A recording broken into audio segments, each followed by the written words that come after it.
Bien. Hola chicos y chicas, espero se encuentren muy bien, todas y todos.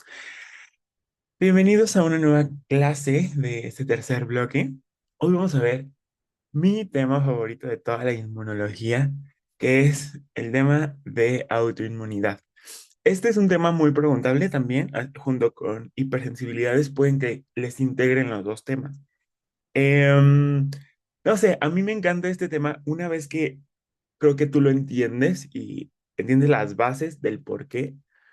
Como que, no sé, a mí me cambió la perspectiva de muchas cosas. Es por eso que si bien este tema puede ser tan corto como quieras o tan largo como quieras, me voy a tomar de verdad el tiempo de que ustedes analicen punto por punto el porqué de la autoinmunidad de las bases moleculares. Y también hablando de las enfermedades, que analicen la fisiopato, porque la verdad es que si tú entiendes la fisiopato vas a entender el porqué de las cosas. Hay cosas que son muy preguntables, para eso les hice unas tablitas que son como de resumen, pero la idea es justo que ustedes lo entiendan. Entonces vamos a empezar con este tema de autoinmunidad. Entonces, chicos, ¿qué es lo que pide tu temario? Pues básicamente dos cosas. Uno, que tú sepas cuáles son los factores, cuáles son los factores que favorecen a la autoinmunidad.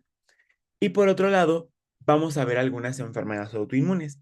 Esto muchas veces se los ponen a exponer sus doctores. Entonces, para verlo y analizarlo, lo vamos a ver en forma de casos clínicos.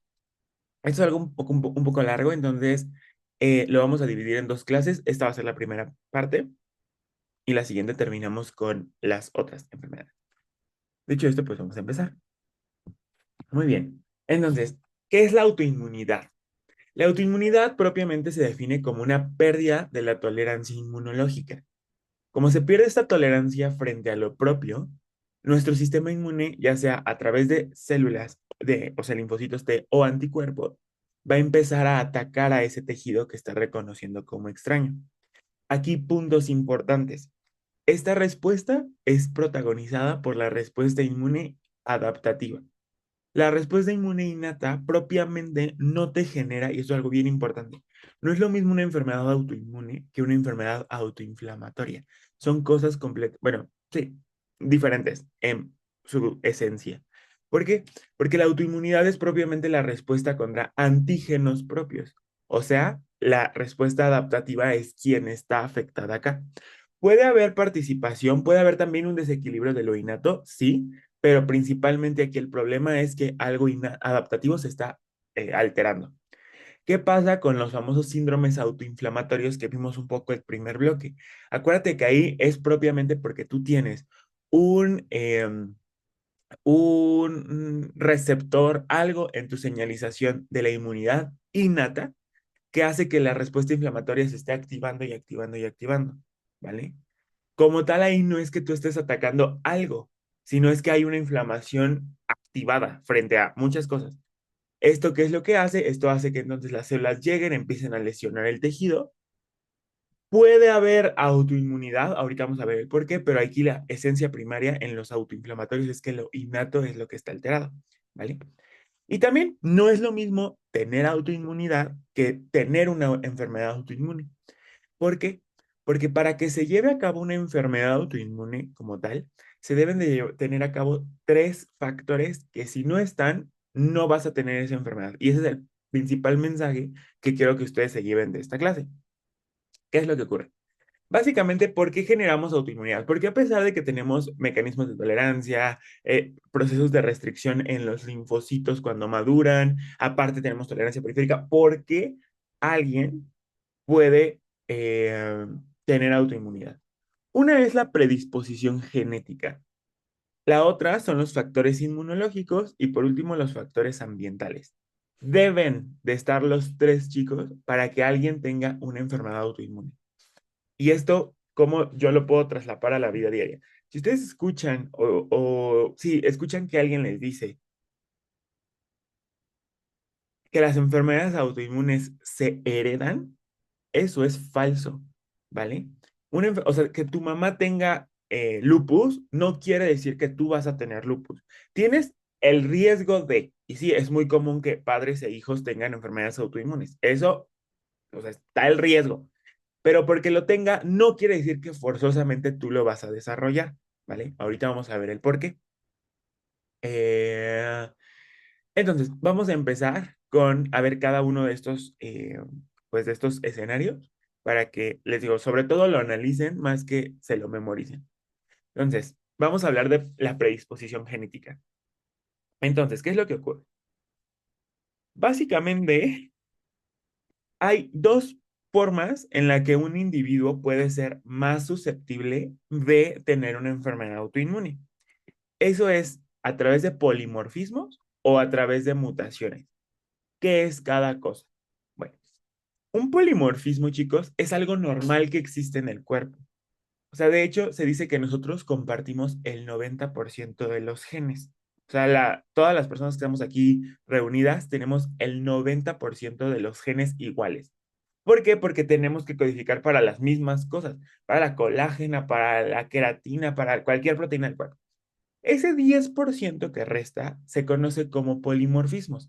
¿Qué es eso? Son variaciones de un gen. O sea, por ejemplo, yo, Álvaro, tengo no sé, los genes que codifican para mi cabello, que lo codifica en chino, pero a lo mejor, es un decir, pero por ejemplo, Gabriel lo tiene más lacio. Entonces, al final es el mismo gen para cabello, pero hay variaciones y por eso sale diferente la proteína. Entonces, eso es un polimorfismo, ¿vale? Como tal, la definición es una variación genética frecuente, o sea, más del 1% en la población, que va a hacerte o más susceptible o menos susceptible a tener una enfermedad. Ahorita explicamos el por qué. Y por último, podemos tener mutaciones monogénicas. Aquí sí es que esto está mal. O sea, alguna proteína principalmente, algún gen encargado de la regulación de la respuesta está alterado, no funciona, o funciona de más, o funciona de menos, o sea, está mutado, lo cual hace entonces que la respuesta se lleve a cabo de manera no anómala. Eso es una mutación. Esto sí está mal, ¿vale? En cuanto a diferencias, los polimorfismos, estos solamente como tal propiamente son los que aumentan el riesgo. Esos sí son los que sí o sí necesitan de los otros dos factores que te dije para que se lleven a cabo. ¿Qué pasa con las mutaciones? Aquí, estas sí pueden ser tan graves que, por ejemplo, si se altera aire o sea, si se altera FOXP3, ahorita lo vamos a ver, con el simplemente hecho que tengas la mutación, ya ahí sí vas a tener la enfermedad, ¿vale? Aunque muchas tienen, o sea, no tienen una herencia autosómica dominante, las tienen o son recesivas, o sea, tanto papá como mamá deben de tener la mutación, o son ligadas al X. Entonces, esas son muy, muy, muy raras, ¿vale? Ahora, vamos a ver cada uno de estos escenarios. Entonces, hablando del polimorfismo, te decía que, ¿cómo lo entendemos? Como las variaciones de un gen en una población, ¿vale? No es lo mismo cómo son tus genes que son mis genes. Al final codifican para la misma proteína, pero esa proteína va a tener diferentes aminoácidos por cómo está codificada y por lo tanto van a tener variaciones esas proteínas. ¿Dónde podemos ver esto y cuáles son los principales polimorfismos que me interesa que ustedes entiendan? Los del MHC. ¿Por qué? Si ustedes recuerdan, las proteínas del MHC son las proteínas más polimórficas que existen. ¿A qué se refiere esto? Yo, Álvaro, tengo mis MHCs azules. Un ejemplo muy burdo, pero azules. ¿Por qué? Porque cuando se codifican, pues los genes los nucleótidos que existen ahí, pues son diferentes, ¿no? A diferencia de los genes que tiene Ana. Ana tiene sus genes diferentes, tiene otra secuencia y por lo tanto codifica para estos MHCs rojos. ¿Qué quiere decir eso? Yo, Álvaro, debido a los aminoácidos que tengo aquí, por cómo los codifiqué, soy más susceptible de poner en este MHC unas proteínas que otras. Ejemplo, yo, Álvaro, puedo poner en mis MHCs proteínas del COVID y proteínas por ejemplo, eh, el virus ¿qué te gusta? Del sarampión, por ejemplo, ¿no? Yo los puedo poner muy bien aquí, ¿vale? Pero Ana, no. Ana no puede poner proteínas de COVID aquí ni de sarampión, pero sí puede poner no sé, de la varicela o puede poner frente, no sé, a algún otro virus, no sé. ¿Qué quiere decir esto? Esto quiere decir que si llega sarampión y nos infecta, yo, Álvaro, voy a poder ponerlo aquí y lo voy a presentar a un linfocito y puedo generar una correcta respuesta. Por lo tanto, me puedo defender mejor del sarampión. Pero Ana no. Entonces, Ana, como no puede hacer una correcta presentación porque sus MHCs no son afines, pues entonces ella sí va a tener o le va a dar sarampión, va a tener neumonía y pues le va a pegar más la enfermedad, ¿vale? Es un ejemplo. ¿Qué podemos ver? Que estos polimorfismos al final ayudan a y también intervienen en cómo las personas son susceptibles a las enfermedades, ¿vale? Y cómo se defienden de esto. Ahora, vámonos a la parte autoinmune. Mismos MHCs, Ana y yo. Entonces, ya dijimos que si nos da sarampión, yo sí me voy a defender, pero Ana no. Ana, bueno, es muy bueno mi MHC para sarampión, pero también aquí puedo poner proteínas, bueno, puedo poner, sí, proteínas del núcleo de las células. Puedo poner nucleoproteínas aquí. Y Ana no puede. ¿Esto qué quiere decir? Que yo soy más susceptible a poner proteínas de mi núcleo en el MHC y presentárselo a un linfocito. Por lo tanto, yo tengo mayor riesgo de tener lupus que Ana, porque Ana no puede hacer esa presentación.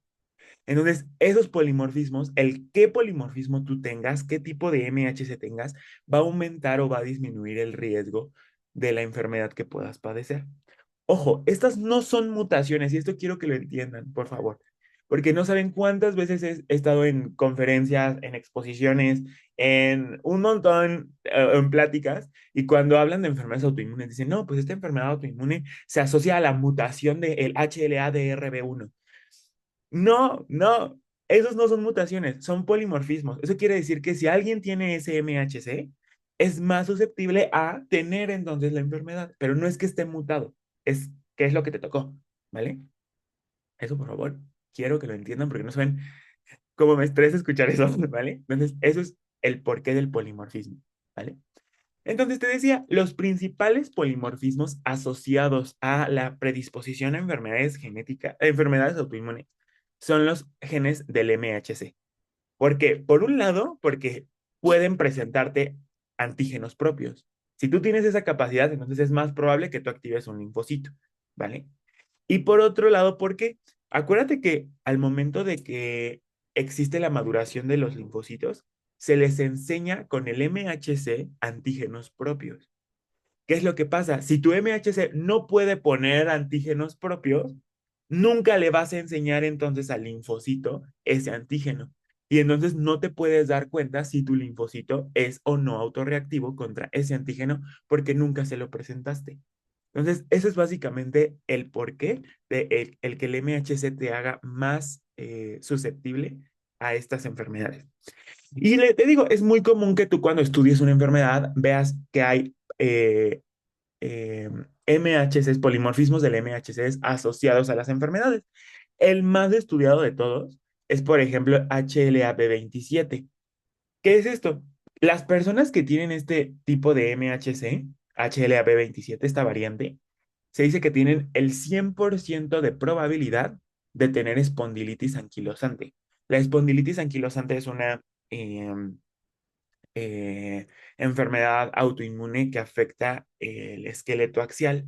Hay una inflamación básicamente a nivel vertebral, lo cual favorece que pues haya inflamación en sitios de inserción muscular, tendinitis, hay dactilitis, también hay, de tanta inflamación que hay, puede haber hasta fusión de las vértebras y entonces hay limitación en el movimiento. Entonces, hay más definiciones y es muy complejo la espondilitis, pero básicamente se debe a esto. De hecho, en el protocolo diagnóstico de espondilitis anquilosante, uno es la determinación genética del HLA, ver qué tienes para ver si va por ahí o a lo mejor es alguna otra trastorno, ¿vale? A lo mejor algo más mecánico. Entonces, hay algo importante. Específicamente la población mexicana, solamente el 60% de los pacientes que tienen espondilitis son positivos a HLA-B27. Esto no quiere decir que si no lo tienes no te va a dar la enfermedad, ahorita vamos a ver por qué, pero básicamente en mexicanos no todos, o sea, es casi el 50%, o sea, no todos tienen este HLA. Entonces, eso es un ejemplo, ¿no?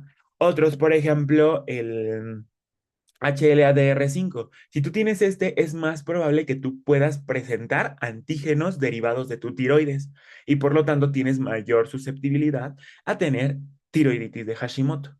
Otra, por ejemplo, DR3. Si tienes el DR3, es más probable que tú puedas presentar péptidos de tu páncreas o de la insulina. Y entonces es más probable que tú desarrolles diabetes tipo 1. Entonces, eso es el polimorfismo del MHC. ¿Dudas, chicos, de el cómo es que el MHC se asocia a la autoinmunidad?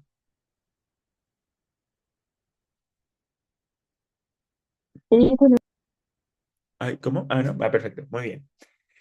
Perfecto. Entonces, además del MHC, hay otros genes que también pueden tener polimorfismos y hacerte susceptible. Entonces, esos son los famosos polimorfismos de MHC. No quiero, a ver, antes, eso quiero aclararlo. No te tienes que aprender esta tabla, no, solamente te la pongo para que veas y explicar la clase, pero no te la tienes que aprender, o sea, eso ignórame. Esto también no te lo tienes que aprender, nada más quiero que sepas, o sea, ver algunos ejemplos del por qué otros, ¿vale? La verdad es que esto no es, o sea, no es que te lo pregunten así como tal en tu examen. Entonces, otros son, por ejemplo, algunos genes que intervienen en la regulación de la respuesta. Si tú tienes polimorfismos, hay polimorfismos que funcionan más, otros que funcionan menos, y entonces, pues también te hacen susceptibles o no a la enfermedad. Entonces, ejemplo, una persona que tiene NOT2, variaciones en su NOT2. Hay personas que su NOT2 es súper activo. Ojo, no es una mutación, es que la variación hace que estén súper activos. Y entonces por cualquier cosita este NOT2 se está activando. ¿Esto qué es lo que hace? Hace que, acuérdate que el NOT2 principalmente donde se expresa es en las células de Panet a nivel intestinal. Entonces hace que, acuérdate que los NOT activan al señalosoma de NOT, o sea, favorece la inflamación.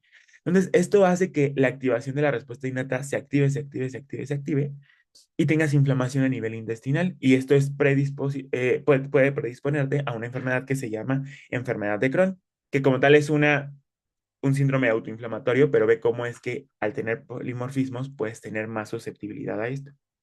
Otra de los más estudiados es, por ejemplo, PTPN22, que dentro de las enfermedades a las que más se asocia son, por ejemplo, enfermedades sistémicas como lupus.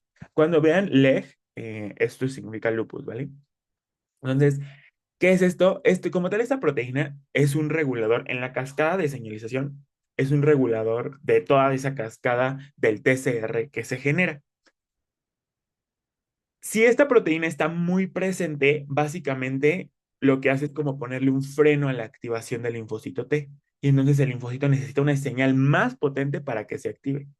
Si esta no, pues entonces lo que hace es que por cualquier cosita el linfocito T se active. Entonces se dice que básicamente variaciones en este gen pueden favorecer a que se disminuya el umbral de activación, o sea, tienes linfocitos muy activos y favorece diferentes enfermedades, como por ejemplo el lupus es la más estudiada, ¿vale? Entre otras, entre otras. Pero estos básicamente son los polimorfismos 9. Ah, por ejemplo, vean aquí, CD25. CD25, ¿se acuerdan para qué servía? ¿O cuál es la principal función que reconoce?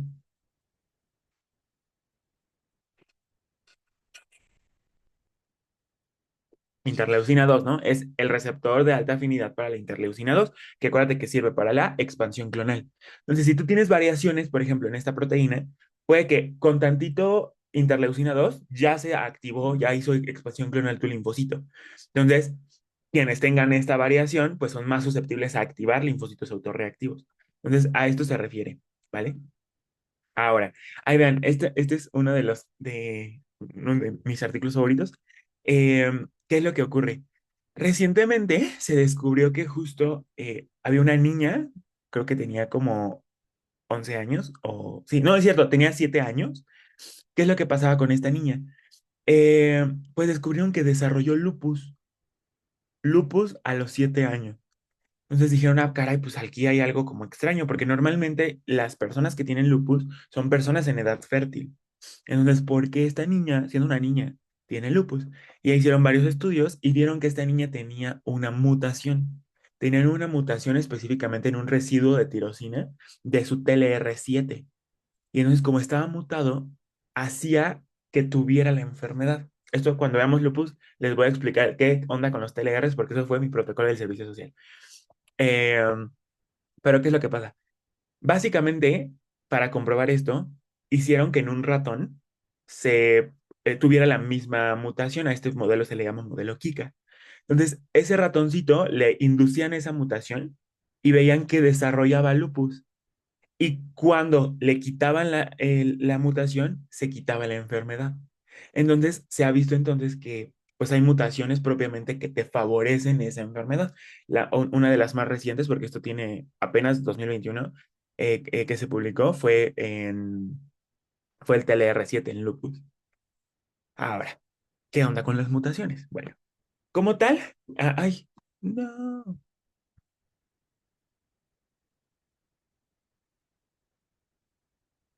no me la hagas. No, se borró esa diapo. Bueno, lo voy a poner, me voy a regresar a esta. Bueno, ya ni modo. Pero a ver, entonces, ¿qué pasa con las mutaciones? Te decía que las mutaciones, esto es cuando se afectan genes que son específicos de algún regulador en la respuesta inmune. Entonces, con que lo tengas, o sea, no esté funcionando bien, ahí ya vas a tener la enfermedad. Ejemplo, estas ahorita los vamos a ver, pero por ejemplo, la mutación en aire. ¿Alguien recuerda para qué servía aire o dónde vimos aire?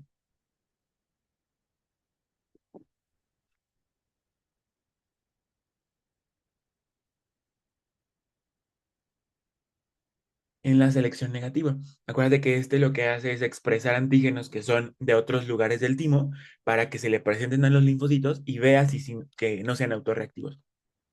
FOXP3 para los linfocitos T reguladores. Por ejemplo, si tienes alteraciones en la muerte celular, como por ejemplo FAS ligando o FAS, tú no puedes matar a los linfocitos autorreactivos y por lo tanto vas a tener linfocitos autorreactivos vivos. Otros son, por ejemplo, deficiencias del complemento. CD25 ahora sí, si está mutado, puede cambiar. SHP1, acuérdate que SHP1 es una proteína inhibidora de la cascada de señalización. Entonces, si tú no inhibes a la activación de tu linfocito, pues entonces se va a activar y vas a tener autoinmunidad. Interleucina 10, si no funciona la principal autoinflamatoria, pues entonces no vas a suprimir la respuesta. Y CTLA4, es una proteína inhibidora. De aquí que sí les voy a pedir, chicos, lo único que quiero que se acuerden de esta tablita son estos de acá. Porque si les han preguntado cuáles son las mutaciones puntuales, o sea, esto, asociadas a las enfermedades autoinmunes, que la verdad es que ya cuando se los ponen en el examen hasta por descarte sale, pero sí les han preguntado solamente esto, ¿vale? Y ya. Ahora, esos son los factores genéticos. ¿Dudas, preguntas, chicos, de cómo es que alguien puede ser susceptible a tener la enfermedad? ¿No? A ver, ¿qué alguien me puso? Entonces, están dos opciones del polimorfismo del MHC, ¿no? O el, a ver, no.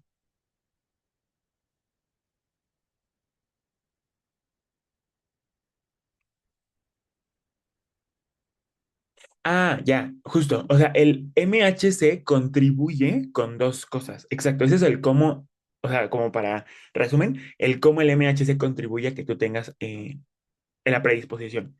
Uno es porque pueden enseñar antígenos propios que normalmente no se tienen que enseñar. Y la otra es que si no son, puede que, o sea, si tu MHC no es susceptible a lo propio cuando se quiere, porque también esto se debe de pasar, por ejemplo, durante la selección, pues nunca le enseñas y nunca te das cuenta que es autorreactivo. Justo. Muy bien. Ahora, eh, ¿qué es lo que pasa con los factores inmunológicos? Básicamente aquí es que hay algún proceso en la respuesta inmune que está alterado. ¿Vale? El principal de todos es que hay un proceso, hay una alteración en la pérdida de la tolerancia. Recuerda que los mecanismos de tolerancia se dividen en dos tipos: tolerancia central a nivel tímico y tolerancia periférico, bueno, tímico y médula ósea, y periférico a nivel de los órganos linfoides secundarios. Y aquí tenemos diferentes mecanismos que si están alterados, pues van a hacer que tú tengas un linfocito autorreactivo por ahí. El más estudiado es una alteración en la selección negativa con los linfocitos T si está mutado aire. Esto va de la mano con las mutaciones anteriores que vimos. Justamente estas mutaciones monogénicas son mutaciones en proteínas que favorecen la tolerancia. Entonces, si está mutado a aire, pues vas a tener una enfermedad que ahorita vamos a ver que se llama APZ. En el caso de los linfocitos B, si no pueden editar su receptor, pues entonces también es más probable que sean autorreactivos. O si hay problemas en la apoptosis, por eso te decía que si está mutado Fas ligando, por ejemplo, pues no vas a matar al linfocito autorreactivo y por lo tanto va a seguir ahí molestando. En el caso de la tolerancia periférica, recuerda que esta está protagonizada por los T reguladores. Estos, ya sea que no se puedan diferenciar, o sea, hay un problema en FOXP3, que es su principal factor de transcripción. Otro es en algún receptor inhibitorio. Acuérdate que este T regulador lo que hace es ir e inhibir a los linfocitos para que no se activen.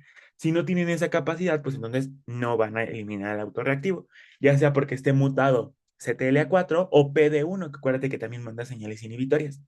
Y por último, la ignorancia inmunológica. Acuérdate que muchos, hay una forma en la que nosotros podemos ignorar a los linfocitos, o bueno, em, una forma que podemos hacer con los linfocitos es, si reconocen antígenos que estén ocultos, o sea, un antígeno que sea muy difícil que se exprese en el cuerpo, lo podemos ignorar y decimos, ay, quédate, o sea, nunca te vas a activar, entonces, como nunca te vas a activar, pues te vas a morir en algún momento, pero pues me sirve tenerte ahí porque si a lo mejor llega algún patógeno extraño y tu receptor lo puede reconocer, pues ya la hicimos.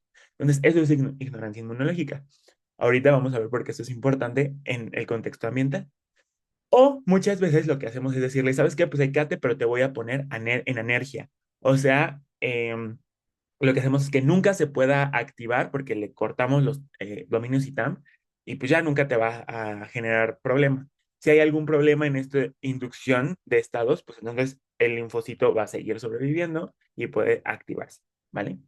Entonces, esos son como los más estudiados, que haya un proceso de pérdida de tolerancia. Pero también existen otros factores, como por ejemplo que la inmunidad innata esté activada.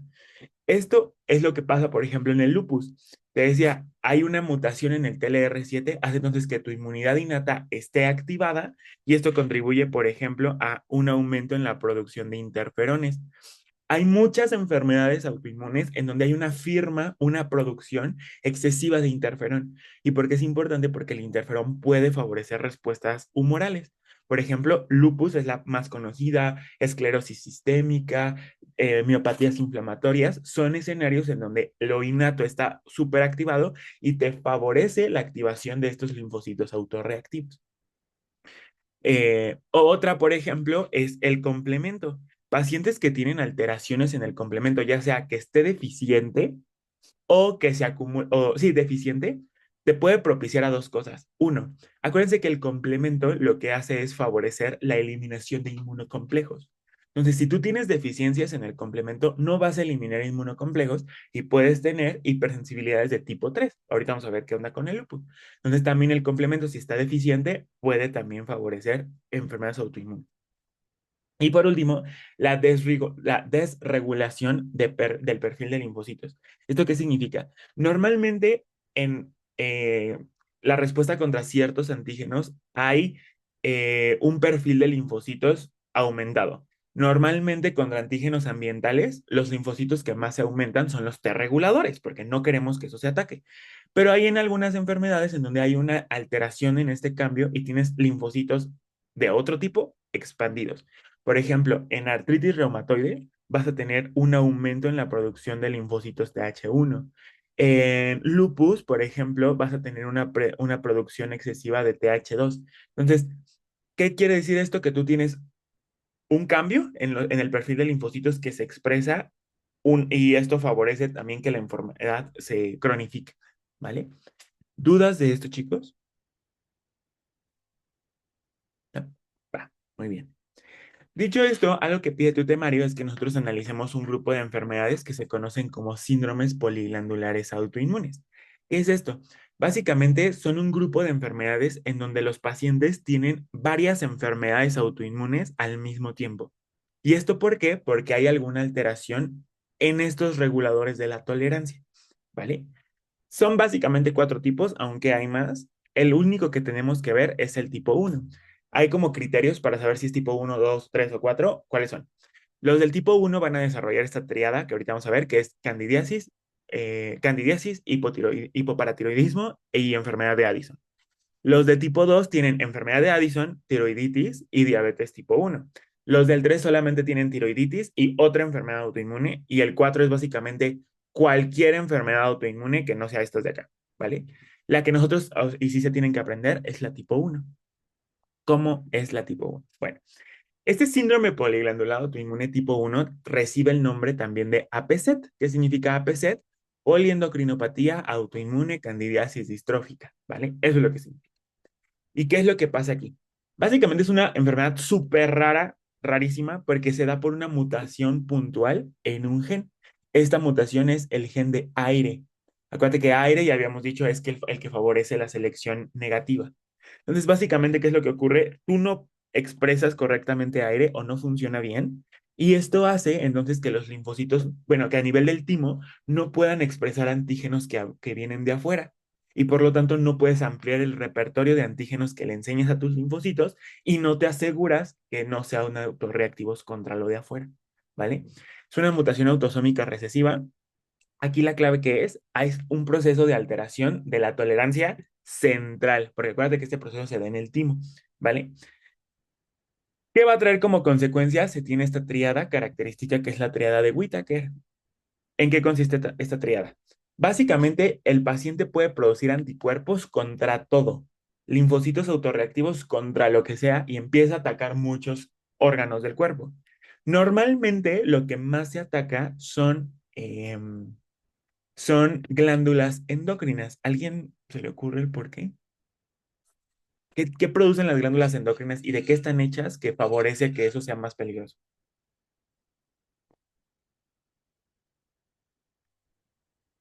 Va. Acuérdate que las glándulas endocrinas producen hormonas. Muchas hormonas son moléculas complejas, peptídicas, por ejemplo. Algunas son derivadas de aminoácidos, pero muchas son peptídicas. Entonces, como son péptidos, acuérdate que algo que es peptídico es más inmunogénico por su complejidad que algo que es lipídico.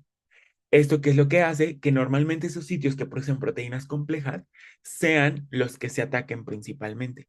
Entonces, es por eso que las principales manifestaciones son en órganos em, endocrinos, pero pueden ser literalmente cualquier parte del cuerpo. Entonces, ¿qué es lo que pasa? Los pacientes generan entonces anticuerpos contra todo. Uno es contra citocinas. Esto es como lo característico de esta enfermedad y está súper loco, porque produces anticuerpos contra lo que te protege.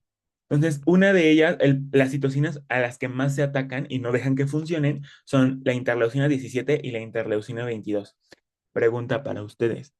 ¿Qué perfil de linfocitos entonces no puede trabajar si tú afectas estas dos citocinas?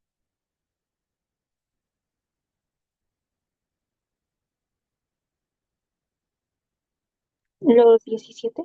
Muy bien, los TH17, que esos son buenos contra qué tipo de microorganismos.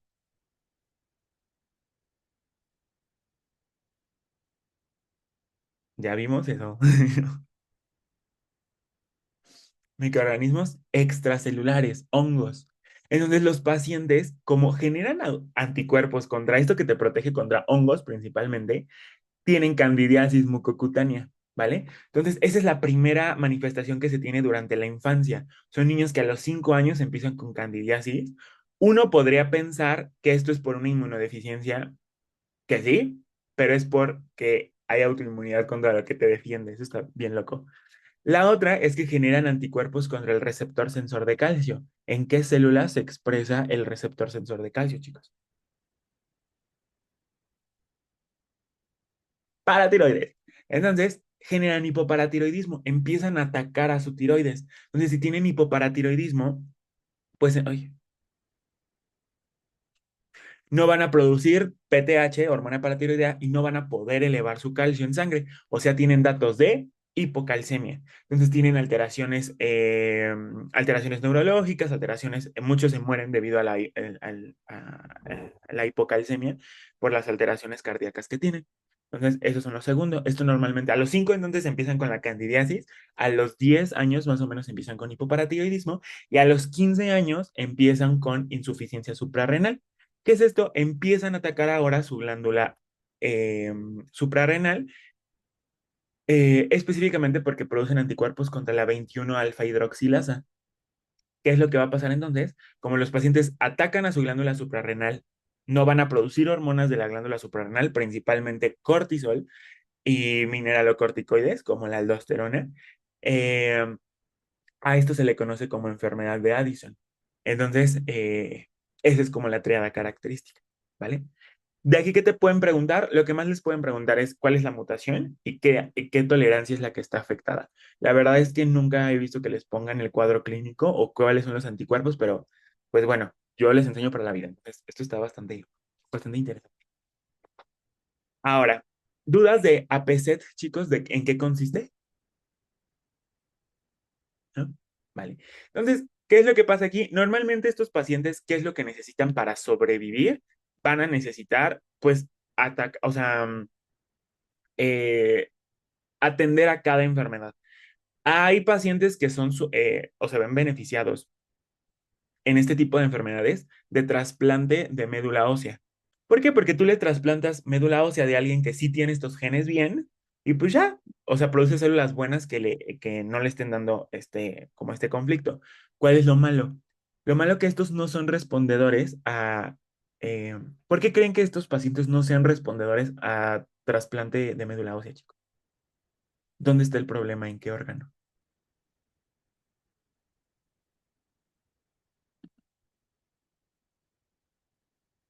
¿No? Bueno, estos pacientes son, bueno, lo que pasa aquí es que el problema es el timo. Entonces, las células específicamente timoepiteliales. Entonces, así tú le des unas células nuevas que sí trabajen bien, el problema no está en ellas. El problema es que el timo no tiene cómo educarlas, cómo capacitarlas y por eso hay autoinmunidad. Por eso estos pacientes no son respondedores a trasplante de médula ósea. ¿Qué es lo que pasa con otra enfermedad que se llama IPEX, desregulación inmune poliendocrinopatía, enteropatía ligada al X? Básicamente, aquí lo que ocurre es que es una falla en la selección, perdón, en la tolerancia periférica. ¿Por qué? Porque está alterado el gen FOXP3. Esto es una mutación ligada al X, o sea, le va a dar a hombre. ¿Qué quiere decir esto? Cuando un paciente tiene esta afectación, no puede diferenciar linfocitos T reguladores o no funcionan adecuadamente. Por lo tanto, van a tener autoinmunidad contra igual muchas cosas porque no hay linfocitos que supriman a los linfocitos autorreactivos. ¿Cuál es la triada clásica de estos pacientes? Número uno, hay una enteropatía autoinmune. Básicamente, uno de los sitios más inmunogénicos que tenemos en el cuerpo son las mucosas. ¿Por qué? Porque acuérdate que ahí entra todo lo que es extraño. Entonces, ahí hay un montón de linfocitos T reguladores de manera normal, ya lo vimos en la primera clase, para que induzcan tolerancia contra eso. Pero si no funcionan, entonces todo lo que entre básicamente se va a reconocer como extraño y va a favorecer que se ataque.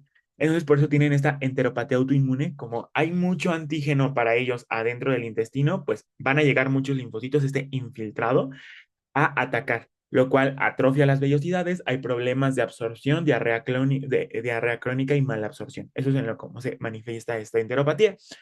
Otras son las enfermedades autoinmunes. Las que más son características son la diabetes tipo 1 que inicia desde que son casi neonatos, lo cual es súper raro porque normalmente la diabetes tipo 1 se dice que para que tú tengas las manifestaciones debes de tener una destrucción del 90% de células beta.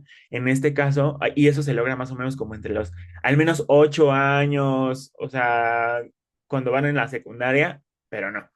Estos lo tienen desde que son neonatos, o sea, antes de los 29 días de vida. O sea, está súper loco. Esto es lo más característico y lo que te puede hacer sospechar de que sea esto algo autoinmune. La otra es que también generan tiroiditis autoinmune y con menos frecuencia enfermedad de Addison.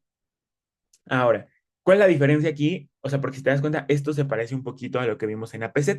La clave es que aquí no hay candidiasis, que eso es el dato característico de APZ, y la otra es que esto es en periodos neonatales. El otro era durante la infancia, ¿vale? Entonces esa es la diferencia. Y por último, la dermatitis severa. ¿Qué es lo que pasa? Te decía que las mucosas son los principales sitios expuestos a lo ambiental y por lo tanto donde es más tolerancia se debe de tener. Ya dijimos qué es lo que pasa si no ocurre en el intestino. La piel pasa lo mismo. Básicamente todo lo que está afuera se reconoce como extraño y favorece que se ataque principalmente por linfocitos TH2. Por lo tanto, es como si tuvieras una dermatitis atópica contra todo lo ambiental, ¿vale? Entonces, eso es básicamente lo que pasa en este IPEX. ¿Dudas de esto, chicos? ¿No? Ah, perfecto. Hay otras enfermedades, esto nada más es como para que lo sepas, que se dan igual por estas mutaciones monogénicas, por ejemplo, en CTLA4, en qué más, en vías de señalización como los STATs o en CD25, ¿vale? Pero los que tú te tienes que aprender es mutación en SP, en aire, que es el síndrome polidendrado autoinmune tipo 1, y IPEX, ¿vale? ¿Dudas de esto, chicos? Ahora, ya vimos genéticos, ya vimos inmunológicos, ahora vamos a ver a los ambientales. Entonces, ¿qué es lo que pasa con los factores ambientales? Estos básicamente son los factores desencadenantes o disparadores. También se dice que son como el segundo golpe, sí, el segundo golpe para que esto se genere. ¿Qué es lo que pasa? Tú estás predispuesto genéticamente a tener autoinmunidad. No pasa nada, solo tienes la predisposición. Además, un linfocito ya se quiso revelar y está por ahí autorreactivo circulando en sangre porque hubo algún proceso en la pérdida de la autoinmunidad. Entonces, bueno, ok, no pasa nada. ¿Qué es lo que pasa? Muchas enfermedades autoinmunes se dan gracias o se favorecen gracias a estos factores ambientales, ya sea infecciones, el daño tisular, la microbiota, hormonas, fármacos, tóxicos, tabaquismo, estos. Básicamente, ¿por qué? Porque estos factores favorecen un ambiente proinflamatorio y que genera la exposición de antígenos, o sea, tienes ahí el linfocito que está siendo rebelde, pero nunca va a reconocer lo que es extraño. Tú tuviste alguna infección que liberó al antígeno que reconocen y como lo puedes presentar, pues ya tienes ahí todo para que se genere la enfermedad, ¿vale? Vamos a analizar el de todos estos, cómo es que funcionan. Infecciones ahorita lo vamos a ver porque es el más estudiado de todos. Pero, ¿qué es lo que pasa con el daño tisular? Aquí es básicamente que si tú tienes alguna alteración en tu tejido, esto favorece dos cosas. Por un lado, antígenos que estaban ocultos dentro de las células, por ejemplo, se salen. Y entonces el sistema inmune dice, "Ah, caray, esto pues normalmente está dentro de la célula que hace afuera. Esto yo no, nunca lo he visto. Lo pueden reconocer como extraño. La otra, y que tiene que ver con la ignorancia inmunológica que te dije. Muchos linfocitos los dejamos ahí que estén porque es muy difícil que reconozcan su antígeno. Si hay, por ejemplo, alguna lesión, muerte celular, pues esto va a favorecer entonces a que se exponga ese antígeno que antes estaba oculto y entonces ese linfocito que habíamos ignorado, ahora sí ya tenga su antígeno y se active. Entonces, eso es básicamente porque el daño celular genera eso. Y la otra es porque también cuando tú lesionas un tejido, o lo expones a fármacos, a tóxicos, puedes favorecer a que se generen neoantígenos. ¿Qué quiere decir eso? Que si antes la proteína estaba así, debido a la lesión, a una alteración o la exposición, no sé, el estrés oxidativo, lo que quieras, puede hacer que cambie, a lo mejor se ubiquitinice, se metile, lo que quieras. Y entonces ahora sea más inmunogénico. Esto es un neoantígeno, ¿vale? Entonces básicamente va a ser por esto. La otra es por la microbiota. Acuérdate que la microbiota es importante porque básicamente pues va a favorecer muchas cosas dentro del intestino principalmente. Una de ellas es que induce la cantidad de linfocitos T reguladores, favorece que ellos se generen.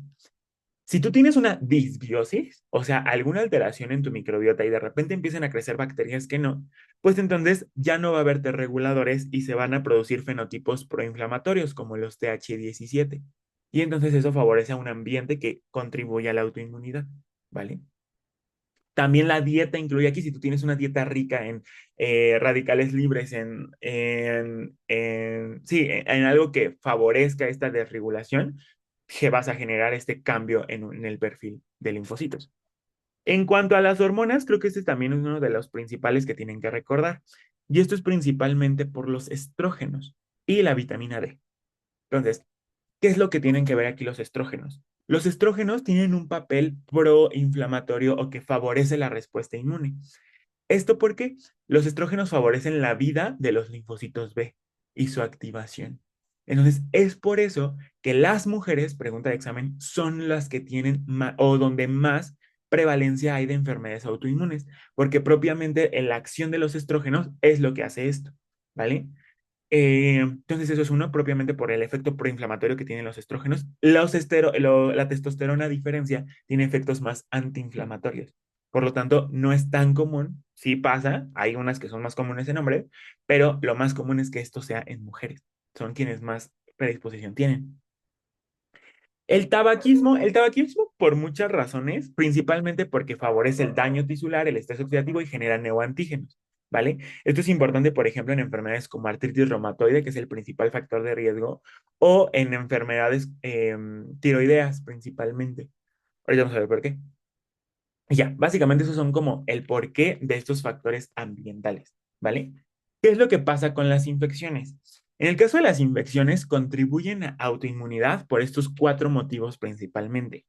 Uno es el mimetismo molecular, que ya habíamos hablado de él en la clase de respuesta contra microorganismos. ¿Qué es lo que pasa? Imagínate, este es un virus y este virus tiene este antígeno. Este antígeno comparte epítopo con antígenos propios. O sea, vean cómo son muy similares los antígenos que tiene este virus y los antígenos que tiene el corazón. Entonces, a la hora de que se activa el linfocito, va a atacar a las proteínas del virus, pero como se parece mucho a el corazón, pues también ataca al corazón.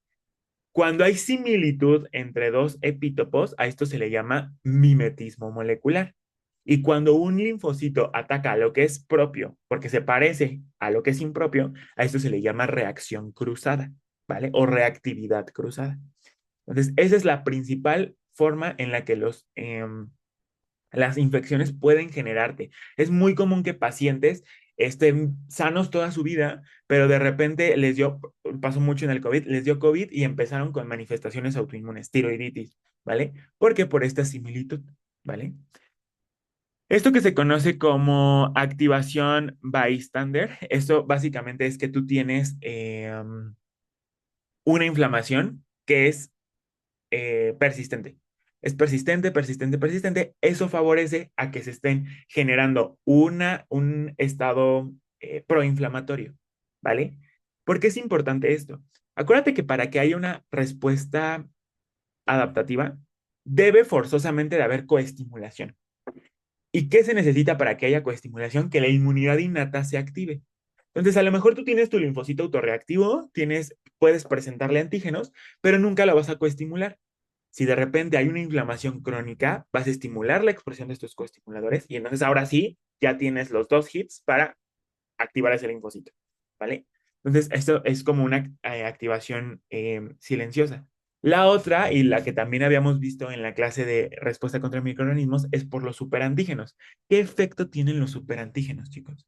¿O por qué dijimos que eran malos? Y que también esto es de segundo bloque. ¿Por qué? ¿Qué es lo que hacen?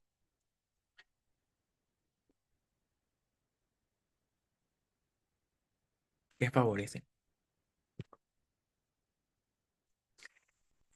Bueno, favorecen la activación policlonal de linfocitos T. O sea, cuando llegan, como se unen por afuera del MHC, básicamente lo que hacen es activar a muchos linfocitos que tienen diferentes especificidades. Puede que dentro de esos linfocitos que se activen, ahí haya linfocitos autorreactivos y entonces pues favoreces a que se activen, ¿vale? Liberación de antígenos crípticos, esto es lo que te decía, o sea, tú puedes tener antígenos ocultos que pues se habían ignorado. ¿Qué es lo que vas a favorecer? Pues entonces que ahora ya se exprese y pues se activa el linfocito que es autorreactivo. La otra es por esto, que esto es un concepto importante que quiero que tengan en mente, la propagación de epítopos. Básicamente es porque tú tienes una célula y la atacas. O sea, imagínate que el antígeno inicial era esta proteína que está aquí en la membrana. Lo atacas. Degradas esta célula y permites que se liberen más antígenos que estaban dentro. Y entonces ahora vas a atacar nuevos antígenos.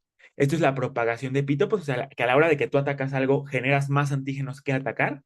Y esto es uno de los principales mecanismos que favorece la cronificación de las enfermedades autoinmunes. ¿Vale? Y por último, la persistencia antigénica, o sea, si tú tienes una inflamación que es crónica y que nunca se elimina esa infección, pues favoreces a que, pues, tengas el contexto proinflamatorio, generes nuevos antígenos, des la enfermedad. La característica, por ejemplo, Helicobacter pylori. Helicobacter pylori es una enfermedad, es una infección normalmente que es crónica, si no se trata, y pues eso favorece que haya procesos de cáncer, eso lo vamos a ver después, o enfermedades autoinmunes, como por ejemplo anemia megaloblástica, anemia perniciosa específicamente, ¿vale? Y ya. ¿Dudas entonces, chicos, de cómo los factores ambientales favorecen todo esto? ¿No? Va. Entonces, en conclusión, dijimos, tenemos, hablando de bases inmunológicas, tenemos tres factores que se requieren: inmunológicos, genéticos y ambientales. Inmunológicos básicamente va a ser que haya alguna alteración en estos procesos de tolerancia, principalmente, aunque ya vimos que hay otros que pueden asociarse. Genéticos, ya sea por mutaciones, estas son las principales mutaciones asociadas, estas sí te las tienes que aprender. Está muy fácil porque son proteínas que regulan la respuesta. Y dentro de estas enfermedades causadas por mutaciones monogénicas, pues aquí tenemos, acuérdate, a aire, perdón, a PSET y a IPEX. Aquí otra que no viene son los polimorfismos, pero pues los polimorfismos son varios. La principal que no se tiene que olvidar es el MHC. Y por último, los ambientales, ya dijimos, las infecciones, la microbiota, tóxicos, ¿qué es lo que hacen? Favorecen un estado inflamatorio, la generación o la exposición de antígenos, ¿vale? Y entonces esto favorece la autoinmunidad. En conclusión, básicamente, los factores inmunológicos, tú tienes un linfocito ahí rebelde que se burló a los mecanismos de tolerancia y está ahí circulando. No pasa nada. Para que se active le tienes que dar coestimulación, le tienes que enseñar el antígeno. Entonces, pues, no pasa nada. Tener una alteración que tú tengas por ahí, por eso también en la primera diapo que te puse, te decía, no es lo mismo tener autoinmunidad que tener la enfermedad autoinmune. O sea, tú puedes tener ahí, por ejemplo, un anticuerpo contra algo propio, pero eso no quiere decir que vas a tener la enfermedad. O tú puedes tener por ahí el linfocito autorreactivo, no quiere decir que vas a tener la enfermedad, ¿vale? Porque necesitan factores asociados. Entonces, tienes ese linfocito, no pasa nada. O también tienes la predisposición genética, o sea, eres capaz de tú enseñarle a ese linfocito un antígeno propio. Bueno, ok, no pasa nada porque hasta ahorita no ha pasado eso. O tuviste un factor ambiental, de repente expusiste el antígeno, favoreciste un estado proinflamatorio que coestimule a ese linfocito. Pues ya, cumpliste con los tres factores y por lo tanto vas a tener una enfermedad autoinmune, ¿vale? Estas enfermedades autoinmunes, dependiendo qué se ataque, se dividen en dos tipos. Autoinmunes sistémicas son aquellas que básicamente afectan todo el cuerpo o que la inflamación se da de manera generalizada. Aquí tenemos dos, la artritis reumatoide y el lupus, aunque hay muchísimas. Y órgano-específicas, o sea, aquí solamente se afecta a un solo tejido y pues es fácil tratar porque solo es ese tejido, ¿vale? ¿Quiénes ven estas enfermedades como dato? Porque son así. ¿Quiénes son? En el caso de las órganos específicas, pues los ve el especialista de cada órgano. Si es, por ejemplo, la afectación al sistema nervioso, pues el neurólogo. Si es a la tiroides, pues el endocrinólogo. Si es, por ejemplo, a la piel, pues el dermatólogo. Entonces, a esto está bien, bien sencillo. El especialista es el del órgano, ¿vale? ¿Qué pasa con las sistémicas? El encargado de ver enfermedades autoinmunes sistémicas es el reumatólogo. Entonces, muchos piensan que el reumatólogo solo ve reumas, que en realidad reumas no es un concepto que exista, es lo que usan los pacientes para decir que tienen dolor articular, pero hay muchas causas de eso. En general, lo que ven los reumatólogos, son enfermedades autoinmunes sistémicas que afecten a todo el cuerpo. Lupus, Sjögren, enfermedad por IgG4, vasculitis, artritis reumatoides. La gota, aunque la gota pues no les gusta verla tanto. No sé, panarteritis nodosa, síndrome de anticuerpos antifosfolípidos. Es de verdad una de las especialidades más padres y espero que con esto que acabamos de ver cuando lleven reuma en cuarto año, de verdad les guste porque, no sé, como que ya que tienes estas bases, entender el porqué de las enfermedades y por qué muchos pacientes cumplen a la hora de que los interrogas, cumplen con eso, dices, todo tiene lógica, ¿vale? Y pues ya. ¿Dudas, preguntas, chicos, entonces de estas bases moleculares de la autoinmunidad?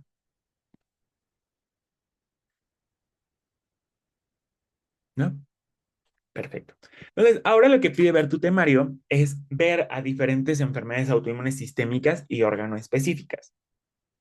Para serte sincero, todo esto se puede resumir en esta tablita que te puse acá. Y esto es lo que tú te tienes que aprender. Vamos a ver más cosas. O sea, pues sí, pues al final para eso para eso estoy aquí. Pero lo que te van a preguntar es esto. Te pueden poner la enfermedad, un caso clínico, entonces debes de entender la clínica general del paciente. Está bien sencillo lo que les ponen.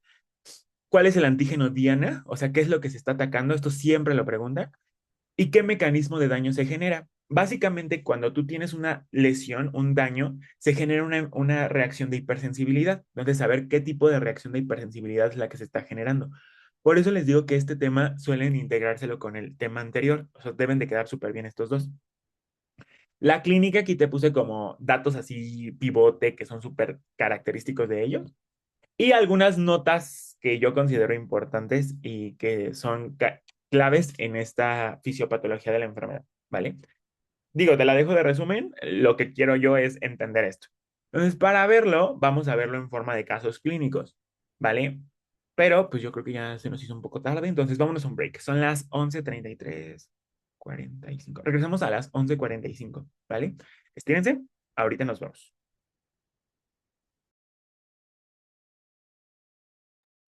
Perfecto, vamos a continuar. Ay, esperen, tengo una duda aquí. Dice, durante las infecciones, cuando ocurre el mimetismo, o sea, ¿el linfocito es autorreactivo? Solo que gracias a la infección ya se activó contra el... Ah, buena pregunta. A ver, como tal aquí, esa es una muy buena pregunta. ¿Qué es lo que pasa con esto de la reactividad cruzada en el mimetismo molecular? Aquí no es que el linfocito propiamente, o sea, puede que pase, pero normalmente es porque el linfocito está bien. O sea, sí, el linfocito está bien, no es autorreactivo porque al final se está activando contra algo que es extraño.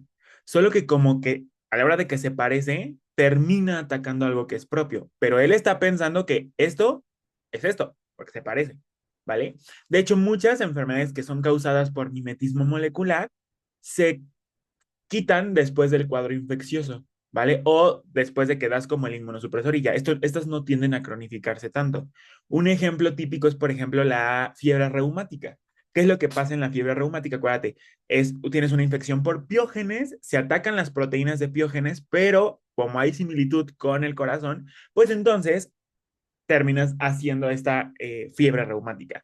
¿Qué es lo que pasa? Das tratamiento de eliminación para, bueno, erradicas, das inmunosupresor para que la inflamación se apague y ya. O sea, no es como que vas a tener todo el tiempo fiebre reumática, ¿vale? Entonces, esas normalmente pasan así, o sea, son como momentáneas. Lo mismo pasa, bueno, no, el glomerulonefritis no es por ese mecanismo, pero, o sea, normalmente es por eso. Ahora, puede ser el caso en donde, pues, tú tengas la fiebre reumática, pero de repente se te desencadene otra enfermedad. Eso puede ser, ¿por qué? Porque a lo mejor este linfocito sí era autorreactivo. Entonces atacó a lo que es extraño porque pues aquí como que esto favoreció que se active y empieza a atacar y de ahí se sigue y se sigue activando, sigue y se sigue activando lo que es propio. Entonces, normalmente las que son por mimetismo molecular, o sea, por esta reacción cruzada, o sea, se autolimitan, a diferencia de las que sí son propiamente porque un linfocito está ahí de rebelde, ¿vale? No sé si te referías a eso. Sí, gracias. Perfecto, muy bien. Entonces, vamos a ver, les digo, las enfermedades autoinmunes. Muy bien, pues vamos con unos casos clínicos. Participen. También si tienen duda, eh, siéntanse en la confianza de preguntar. Si no sé algo, pues ya les diré, "No, dame chance y te lo investigo". Pero creo que este es un tema de verdad en donde sí, o sea, no sé, todo el año pasado en mi servicio social estuve estudiando autoinmunidad, entonces como que por eso es algo que me emociona mucho este año dar esto. Entonces, vamos a ver. Primer caso, Daniela. Daniela es una mujer de 29 años, previamente sana, que acude por pérdida de peso no intencionada de aproximadamente 6 meses, perdón, 6 kilos en 2 meses. Sí, es bastante. A pesar de aumento del apetito. Refiere además palpitaciones, intolerancia al calor, sudoración excesiva, nerviosismo, temblor fino distal y debilidad muscular proximal que le dificulta subir las escaleras. Niega consumo de fármacos o suplementos tiroideos.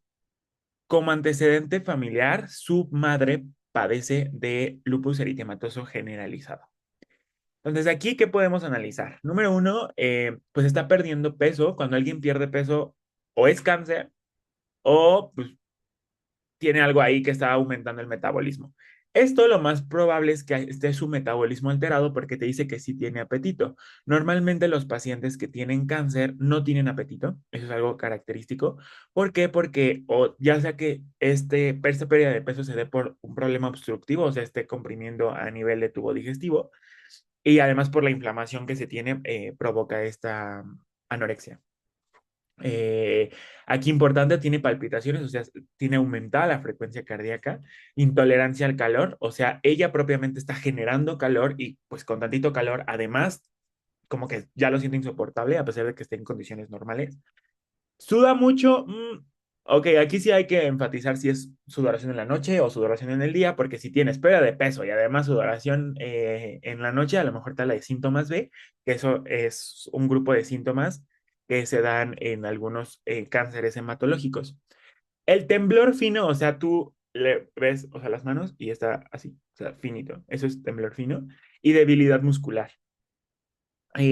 Vamos a ver la exploración. Cuando la exploran, está muy ansiosa, con taquicardia, tiene 110 latidos, la presión está normal, pero vean la temperatura. O sea, tiene 37,6, que propiamente no es fiebre, sino es como una febrícula. Y aquí, ¿qué es lo que, o sea, pues está caliente ella, ¿vale? ¿Qué es lo que va a tener también? Tiene bocio. Bocio es el crecimiento de la glándula tiroides, ¿vale? O sea, tú le tocas este bocio y pues se siente como aumentada de tamaño. Aquí importante, este bocio, para sospechar de la enfermedad que vamos a ver, es un bocio blando. O sea, tú puedes comprimir, se siente blandita la glándula, a diferencia de otro bocio que es duro, donde tú sientes como que hay fibrosis, o sea, está dura, ¿vale? Son cosas diferentes. Es simétrico, no doloroso, lo cual es bueno porque si un bocio de repente es solamente de un lado y no del otro, le duele o no es móvil, o sea, tú le dices a la paciente, pase saliva y esto se queda fijo, eso puede ser maligno. Se observa retracción palpebral, exoftalmos bilateral, o sea, a esto se le llama facies trágica, como que está espantada, y mirada fija. El temblor fino o sea, compruebas que tiene temblor fino y además tiene edema en miembros pélvicos. Le haces un godet y tiene dos cruces. Le haces estudios de laboratorio, dentro de los que más destacan es una TSH que está suprimida, o sea, no tiene TSH, y además tiene 4 libre y T3 elevada.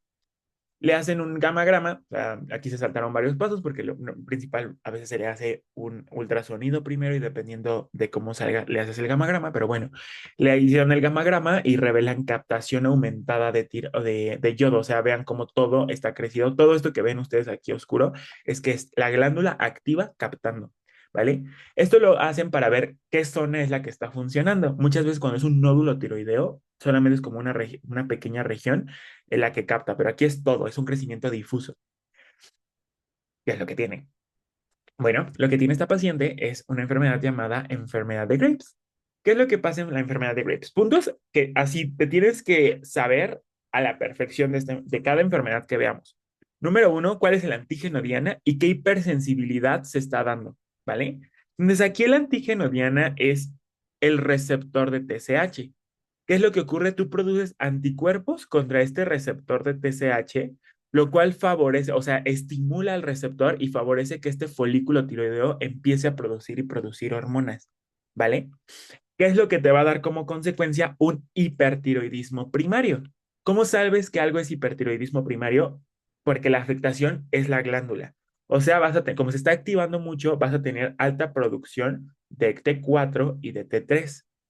Como estas están o sea, están altas, esto va a bloquear el eje, o sea, van a ir al hipotálamo y van a bloquear la producción de hormona liberadora de tirotropina.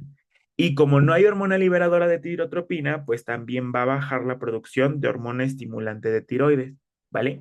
¿Qué es lo que dice el cuerpo? El cuerpo aquí básicamente dice, ya tengo mucha T3, mucha T4, pues para que produzco más, entonces dejo de estimular a la tiroides, ¿vale? Aquí el problema es que esto no es dependiente de TSH porque es propiamente el anticuerpo el que está estimulando esto. ¿Qué quiere decir eso? Que esto es una hipersensibilidad de tipo 2, o sea, anticuerpos dirigidos contra algo.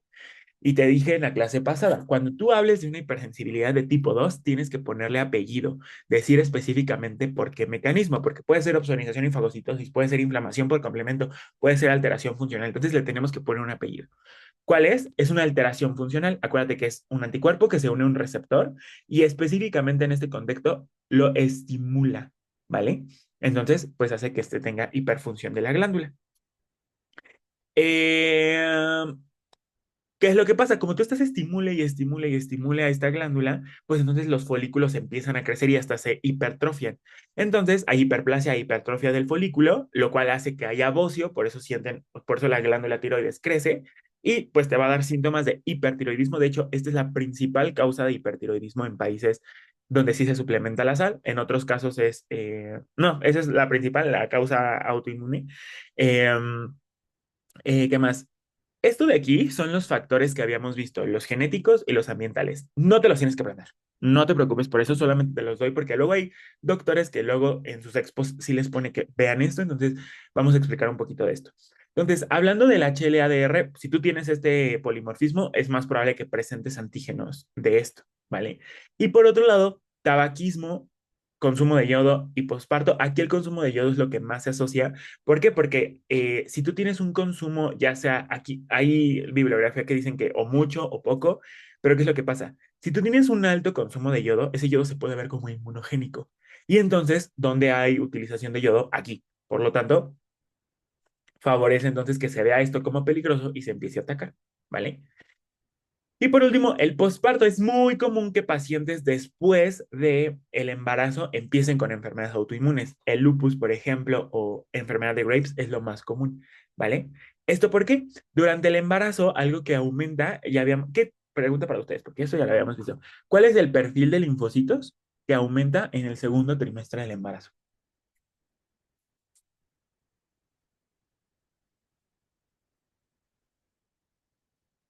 TH2. ¿Qué pasa con el TH2? Produce interleucina 4, el cual favorece la proliferación de linfocitos B. Entonces vas a tener un aumento. Todas las enfermedades que sean humorales, como lupus, como Graves, se van a potenciar, ¿vale? Debido a eso. Y algo que no se te tiene que olvidar, aquí solamente es una alteración funcional. No hay como tal destrucción, lesión a la glándula, solamente va a estar muy crecida. Entonces, la clave de esta enfermedad es que no va a haber lesión, no va a haber inflamación. Es solamente una hiperestimulación, ¿vale? No se te puede olvidar eso. Ahora, ¿cuál es el cuadro clínico de esta enfermedad? Pues vas a tener un hipertiroidismo. ¿Qué quiere decir eso? Como tienes la T3 y la T4 aumentada, pues entonces vas a tener aumento de peso, pero con mucho apetito, esa es la clave. Palpitaciones, la frecuencia cardíaca aumenta, la intolerancia al calor, porque como tu metabolismo está aumentado, produces más calor tú. Y si tienes calor de afuera, pues dices, no, me estoy asando, ¿vale? Diaforesis por este aumento del calor que se tiene, puedes estar ese temblor, ese nerviosismo que se tiene y la debilidad muscular. ¿Cómo vas a ver un perfil tiroideo de alguien con hipertiroidismo primario? Ojo, acuérdate que si es primario, la glándula es la que está afectada, entonces aquí la T4 es la que está, la está produciendo y esto, pues ya dijimos, suprime a la TSH. Esto es algo característico de un hipertiroidismo primario. Cuando es secundario es porque esta TSH es la que está aumentada mucho y esto estimula mucho a la tiroides, en este caso es primario. Ahora, ¿qué más vas a tener? Y esto es característico de esta enfermedad. Hay muchas otras causas de hipertiroidismo. Una es, por ejemplo, que los pacientes se suplementen con levotiroxina, eso también puede ser. Aquí la característica es que existe un exoftalmos y mixedema. ¿Por qué los pacientes tienen esta facies? Los fibroblastos pueden expresar también el receptor para TSH. Y entonces, como estos anticuerpos se vienen a pegar aquí, estimulan estos fibroblastos y estos producen muchos glucosaminoglucanos que jalan agua, por lo tanto genera un edema e inflamación. ¿Dónde normalmente están estos fibroblastos que producen que expresan este receptor a nivel retroauricular? Entonces, este edema se forma detrás del ojo, este edema se genera el edema por detrás y esto empieza a empujar al ojo, por eso se ve ese exoftalmos, ¿vale? Esta es la única. Si tú ves exoftalmos más hipertiroidismo, eso es Graves, ya, ni le dudes, ¿vale? ¿Qué es lo que van a tener? Pues van a tener problemas entonces para la luz, irritabilidad, no van a poder mover bien los ojos, por eso tienen la mirada fija debido a esto, al edema que se tiene, ¿vale? Ahora, también puede ser en otros lugares, por ejemplo, a nivel pretibial, por eso esta paciente tenía el edema pretibial que habíamos visto, ¿vale? ¿Qué tratamiento se da? También no te tienes que aprender el tratamiento, pero nada más como para complementarlo, el tratamiento que se da aquí es un beta bloqueador. ¿Para qué el beta bloqueador? Se puede dar principalmente propranolol, porque disminuye estos síntomas adrenérgicos. Entonces disminuye la frecuencia cardíaca, puede disminuir el nerviosismo y también un efecto que tiene el propranolol es que disminuye la conversión de T4 en T3 a nivel periférico. Entonces reduce los niveles o los efectos que tiene la hormona tiroidea. Por eso se da beta bloqueador. Y además se puede dar, de primera instancia, se puede dar antitiroideos. Casi no responden antitiroideos, pero es lo que se da principalmente. ¿Qué se les da? ¿Metamizol o metimazol, chicos? ¿Cuál es el que es para la tiroides? Porque se parecen los nombres. Se les da metimazol, ¿vale? El metimazol es un inhibidor de la TPO, de la peroxidasa tiroidea. Entonces, propiamente inhibe la síntesis de hormonas tiroideas, ¿vale? El otro, el metamizol, eso es un AINE. Entonces, no le vayan a dar un AINE al paciente, ¿vale? Entonces, básicamente esto es lo que se da. ¿Se les da esteroides? ¿Se les da a lo mejor algún anticuerpo monoclonal, algún inmunosupresor? No, no hay por qué, porque no hay inflamación propiamente, no hay degradación de la glándula. ¿Vale? Entonces solamente se bloquean los efectos de la sobreproducción, ¿vale? ¿Dudas de esto, chicos? Muy bien. Eso entonces es enfermedad de Graves. Siguiente. Otra enfermedad que tiene que ver con la tiroides es la tiroiditis de Hashimoto, que su nombre, ya sin el epónimo, es la tiroiditis linfocítica crónica autoinmune. Es lo mismo. Entonces, aquí tenemos un mecanismo diferente. Acuérdate, Graves, hipersensibilidad de tipo 2, Hashimoto, hipersensibilidad de tipo 4. ¿Qué quiere decir eso? Que tú tienes linfocitos, principalmente CD8 y un perfil TH1, atacando a tu tiroides. Por lo tanto, te van a empezar a degradar, ahí sí hay lesión, a la glándula. Y como lo están degradando, pues la glándula ya no va a producir T3 ni T4. Por lo tanto, que genera un hipotiroidismo primario. ¿Qué es lo que pasa? Tu célula folicular ya no produce T3 ni T4. Esto de manera refleja va a estimular a que produzcas más TSH para tratar de estimular a esa tiroides, lo poco que queda. Por eso un perfil tiroideo de hipertiroidismo primario es TSH aumentada, T3 y T4 suprimida o disminuida, dependiendo, ¿vale? ¿Qué más? ¿Qué más? ¿Qué más? Entonces, acuérdate cuál es el principal, el mecanismo de daño, hipersensibilidad de tipo 4, o sea, está mediada por células. ¿Cuáles son los antígenos, Diana? Tiroglobulina y la TPO, que es la peroxidasa tiroidea. Acuérdate que la tiroglobulina es como este molde donde vamos a empezar a ayudar para formar T3 y T4. Y la peroxidasa tiroidea es justamente quien favorece esta yodación de, de esta tiroglobulina a nivel del coloide. A estos anticuerpos que se pueden generar, porque ojo, o sea, si se activan células, también puedes tener linfocitos B que se activen de manera secundaria, pero el origen son células. Entonces, en estos pacientes puede haber anticuerpos circulantes contra estos antígenos. A estos también se les conoce como anticuerpos antimicrosomales, ¿vale? ¿Qué quiere decir que son antimicrosomales? Que están dirigidos contra componentes internos de la tiroides. Entonces también te pueden preguntar, ¿cuál de las siguientes enfermedades está ocasionada por antígenos antimicrosomales? Esta, ¿vale? Esta sí va a ser la principal causa de hipotiroidismo primario. En países, por ejemplo, en vías de desarrollo, es principalmente la suplementación de yodo. Como no tienen yodo, pues no pueden producir la T3 ni la T4. Pero en este caso, lo autoinmune es lo más frecuente. El HLA-DR5 igual es el más asociado a esto. Y, aquí lo que se asocia mucho son infecciones, principalmente Epstein-Barr y hepatitis C. Igual un exceso de yodo. El embarazo también puede potenciarse y la exposición a radiación, ¿vale? No te van a preguntar esto de nuevo, no te preocupes. Ahora, cuadro clínico. Aquí el cuadro clínico es básicamente un hipotiroidismo. Entonces aquí tienes baja en tu metabolismo basal.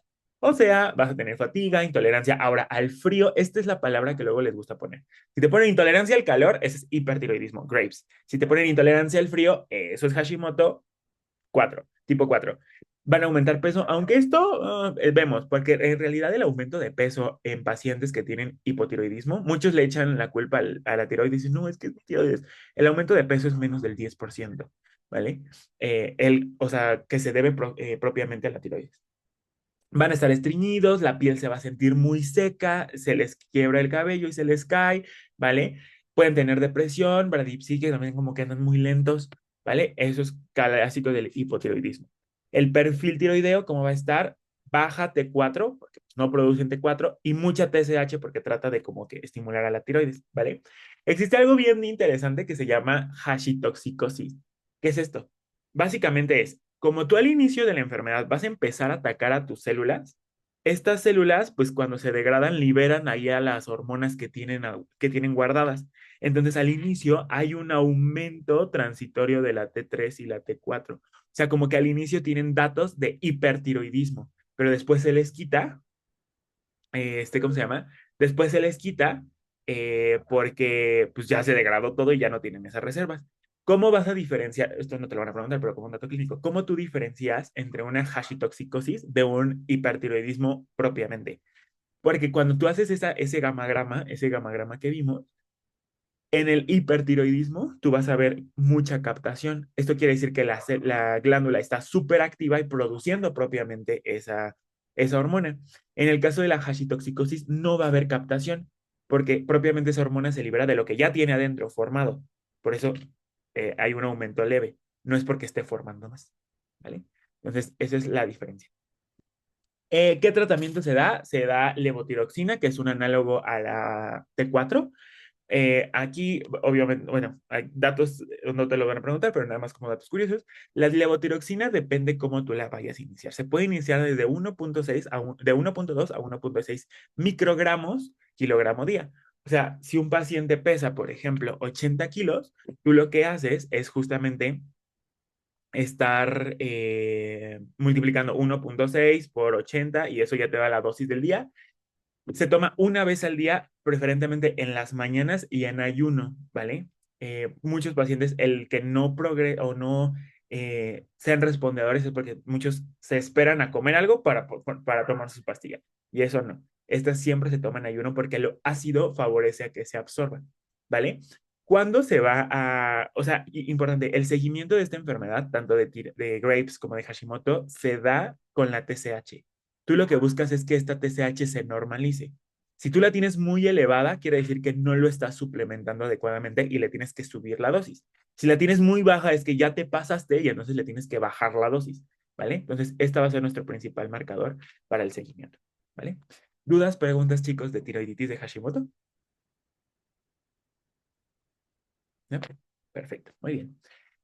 Vamos con el segundo caso clínico. Se llama Brenda, es una mujer de 34 años, previamente sana. Acude a urgencias por aparición súbita de petequias en extremidades inferiores y equimosis fáciles desde hace una semana. Refiere sangrado gingival al cepillarse los dientes y epistaxis ocasional, sin antecedente de traumatismo. Niega fiebre, pérdida de peso, artralgias o síntomas infecciosos recientes. No consume medicamentos de forma habitual. Como antecedente relevante, refiere haber presentado un cuadro de infección de vías respiratorias altas aproximadamente 3 meses antes. Ya se resolvió. Algo que les llame la atención, algo que crean que tiene,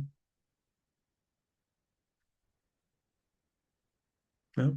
Vamos a ver.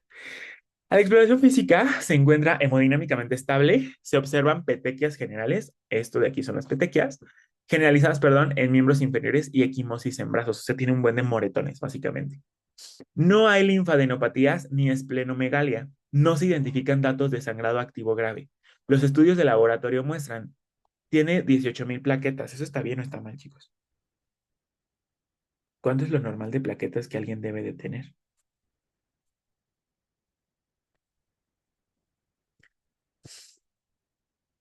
¿Alguien?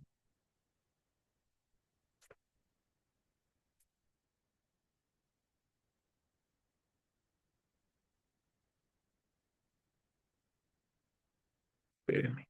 Está baja, ¿no? Creo. Muy bien, ¿te acuerdas cuánto es lo normal? No. Bueno, esperen. Más o menos arriba de 150.000. Muy bien, exacto. Esperen. Nada más que aquí me están mandando esto. Ya, una disculpa. Sí, exacto. Lo normal de plaquetas es desde 150.000 a 350.000. Cuando alguien tiene menos de 150, se dice que tiene trombocitopenia, que aquí la clave es, muchos se asustan cuando tienen 120, 130. La verdad es que eso no nos preocupa nada. O sea, cuando alguien tiene menos de 100, ahí es cuando uno dice, ah, hay algo malo. Porque también, si alguien tiene menos de, o sea, entre más bajo, peor. O sea, cuando alguien tiene menos de 30.000 plaquetas, tiene mayor riesgo a sangrados espontáneos. Entonces, esta paciente tiene 18.000, o sea, híjole, las tiene muy, muy bajas. Esto es una trombocitopenia grave. La hemoglobina está normal, los leucos están normales y los tiempos de coagulación, ojo, esto es importante. No sé si ya vieron coagulación en farma, pero bueno, los tiempos, el TP y el TTPA están normales. Frotis de sangre, o sea, le hacen siempre que ustedes tengan un paciente que tiene alguna alteración en plaquetas, en cualquiera, pídanle un frotis. ¿Para qué? Para ver cómo están las células, también para comprobar si esa trombocitopenia es real. Entonces, justo en el frotis se confirma que sí tiene las plaquetas disminuidas, pero o sea, en cuanto a forma está normal, o sea, no hay esquistocitos, los esquistocitos son eritrocitos que están como fragmentados o lesionados. Si tú ves esquistocitos y además tienes trombocitopenia, piensas en urgencias. ¿Por qué? Porque puede ser, por ejemplo, una MAT, una microangiopatía trombótica, o sea, ahí básicamente lo que pasa es que se están generando trombos a nivel de los vasos sanguíneos, por eso bajan las plaquetas, porque se están consumiendo. Y los eritrocitos, al querer pasar por los vasos sanguíneos, no pueden pasar porque el trombo se los impide y se lesionan. Eso es una urgencia, se llama microangiopatía trombótica. En este caso, pues no tiene eso porque no hay esquistos y también los tiempos son normales. Si estuvieran alterados, a lo mejor aquí pensarías también en una coagulación intravascular diseminada. En este caso están normales. Se descartan, es importante. Y quien lo atendió dijo, bueno, voy a empezar a abordarlo y vio que no está embarazada, le hizo pruebas infecciosas, todo bien, le hizo ANAS, aquí se pasó, la verdad, no es necesario pedirle ANAS, pero bueno, le hizo ANAS, ahorita vamos a ver después qué son estos ANAS, se llaman anticuerpos antinucleares, e igual salieron negativos. Eh, ¿Qué tiene?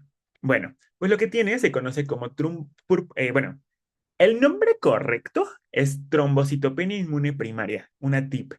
Pero normalmente, y como viene en tu temario, anteriormente se conocía como púrpura trombocitopénica idiopática, una TPI. Eh, es lo mismo para fines prácticos. Ahorita ya si tú le dices a un hematólogo púrpura trombocitopénica idiopática, se va a atacar porque dicen, no, pues es que la púrpura no lo define, y no todas son idiopáticas. O sea, ya hay muchos lo que te van a decir. Entonces, ¿qué es lo que pasa? Básicamente, esta es una enfermedad causada por una hipersensibilidad de tipo 2, de tipo opsonización y fagocitosis. ¿Qué quiere decir eso? Que tú vas a formar anticuerpos dirigidos contra las plaquetas. Las plaquetas, chicos, tienen diferentes glucoproteínas en su... Ah, ¿dónde está esto? Por eso les preguntaba si ya vieron coagulación, bueno, hemostasia en farma, pero recordatorio rápido. Las plaquetas, o sea, esta de aquí es una plaqueta, tiene varias glucoproteínas en su superficie. Una de ellas es la glucoproteína 1B9. ¿Qué es lo que hace esa glucoproteína 1B9? Favorece que el factor de von Willebrand se pegue desde la plaqueta hacia la colágena del tejido que está lesionado, ¿vale? Entonces favorece que se adhieran las plaquetas al tejido. Y la proteína 2B3A es una proteína que el fibrinógeno lo que hace es formar aquí hay otra plaqueta, lo que hace esa glucoproteína es formar unos puentes de fibrinógeno, o sea que se peguen las plaquetas entre ellos. Acuérdate que la primera fase de la hemostasia se conoce como hemostasia primaria y aquí se forma este trombo llamado trombo débil. Y es justamente porque solamente son muchas plaquetitas ahí unidas. No te van a preguntar esto. Básicamente, estas glucoproteínas sirven para la adhesión plaquetaria. ¿Qué es lo que pasa? Si tú formas anticuerpos contra estas glucoproteínas, principalmente IgG, ¿qué es lo que van a hacer? Las van a opsonizar. Y entonces cuando llegan estas plaquetas al hígado, al vaso principalmente, las van a reconocer los macrófagos de ahí y las van a degradar, ¿vale? Por eso te digo, es una hipersensibilidad de tipo 2 por producción de anticuerpos, pero opsonización y fagocitosis. No hay una inflamación como tal, ¿vale? ¿Cómo se clasifica? Se clasifica dependiendo de la causa. El 80% de lo que favorece esta producción de anticuerpos es idiopática, o sea, no se sabe por qué los pacientes generan esto, simplemente lo generaron. Hay factores asociados, sí, pero pues simplemente lo generó. Y el 20% se conoce como secundaria, o sea, se da debido a que hay algo que favoreció esta trombocitopenia. Por eso te decía que lo que hizo quien abordó a esta paciente fue descartar embarazo, descartar cáncer, porque mucho de lo asociado es, por ejemplo, infecciones. COVID, mucho de lo que causó fue esta TPI. Fármacos, principalmente anticonvulsivos o quimioterapia, antibióticos como Line o Banco, neoplasias, los linfomas tienden a dar mucho esto. Y también otras enfermedades autoinmunes. Es muy común que los pacientes con lupus, con SAF, con Sjögren generen esta TPI porque es algo secundario. Entonces, por eso, por eso ya no gusta este nombre de idiopático, porque en sí, o sea, también hay causas secundarias. Pero bueno, eso es lo que pasa. ¿Cuáles van a ser entonces las manifestaciones que va a tener este paciente? Debido a que está afectada la hemostasia primaria, acuérdate que básicamente la hemostasia primaria es protagonizada por las plaquetas, el factor de von Willebrand y, si acaso, el fibrinógeno, ¿vale? Esas tres. Si tú tienes alguna alteración en plaquetas, en factor de von Willebrand o en el fibrinógeno, vas a tener algo que se conoce como sangrado mucocutáneo. ¿Qué quiere decir eso? Que los pacientes tienden a sangrar muy fácil a nivel de piel, a nivel de mucosas. O sea, van a tener petequias, púrpura, equimosis, epistaxis, gingivorragia, eso es lo característico, o lo principal, menorragias, ¿vale?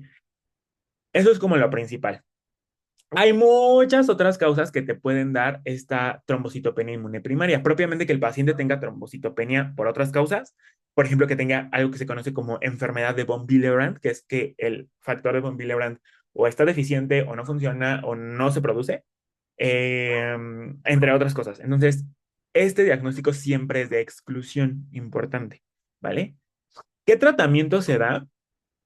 Muchos se espantan y dicen, no, pues tiene muy pocas plaquetas, vamos a transfundirle. No se transfunden plaquetas. ¿Por qué no se dan plaquetas, chicos? ¿Por qué creen que en este escenario tú no le puedes dar a un paciente plaquetas? ¿Qué creen que pase? Si tiene anticuerpos contra plaquetas y tú le pones plaquetas, ¿qué crees que pase?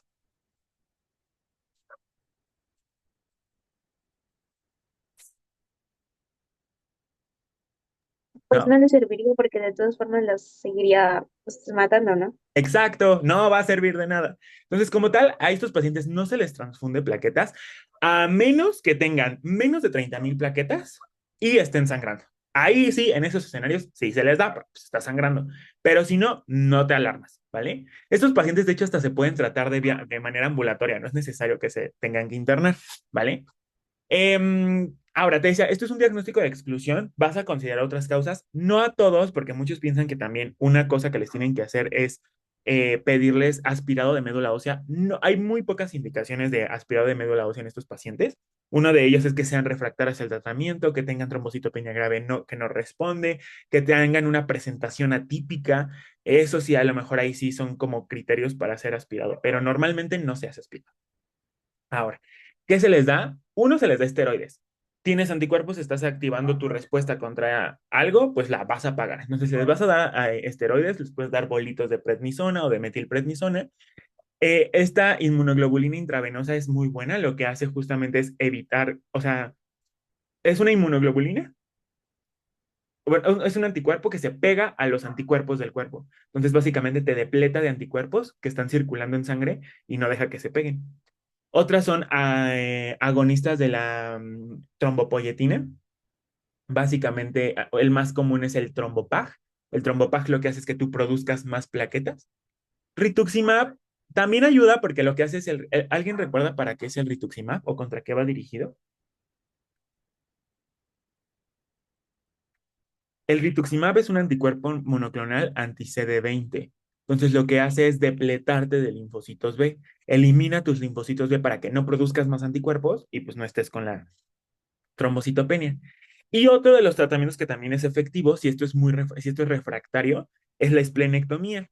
Acuérdate que el principal lugar donde se degradan estas plaquetas es en el vaso. Entonces, si tú le quitas el vaso, reduces ¿cómo se llama?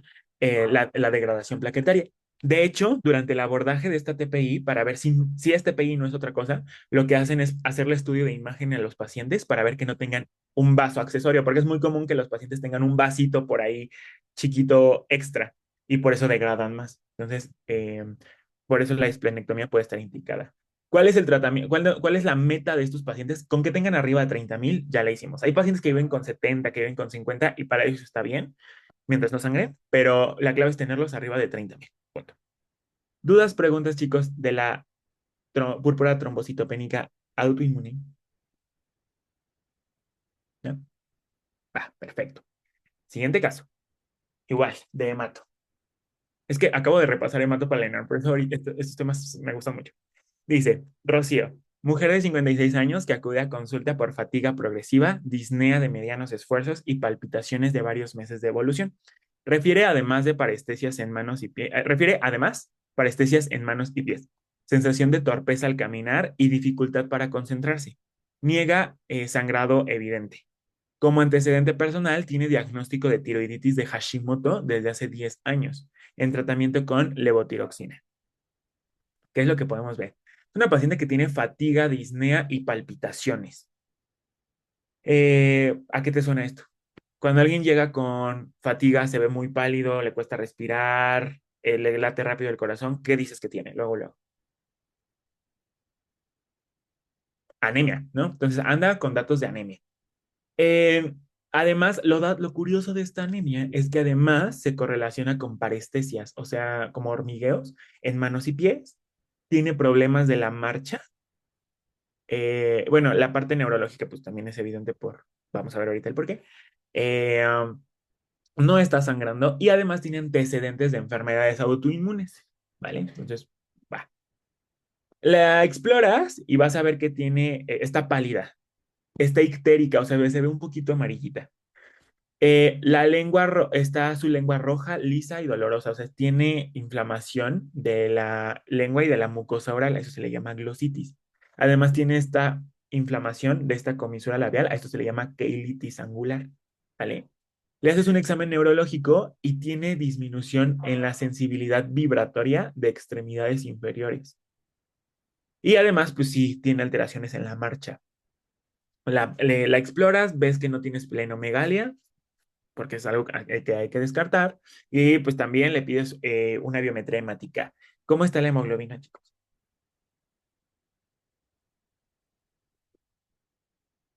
Quienes tomaron esto conmigo, esto lo tienen que manejar muy bien porque les di un taller de abordaje de anemias. Entonces, la hemo, ¿cómo está? ¿Cuánto es lo normal de hemoglobina? En mujeres, básicamente es arriba de 12.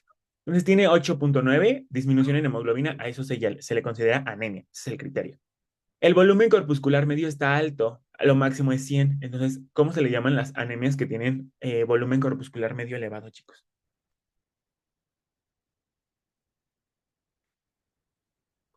Macrocíticas, ¿vale? Entonces es una anemia macrocítica normocrómica porque la hemoglobina corpuscular media está normal, ¿vale? De amplitud de distribución eritrocitaria elevada. ¿Te acuerdas para qué servía esta amplitud de distribución eritrocitaria?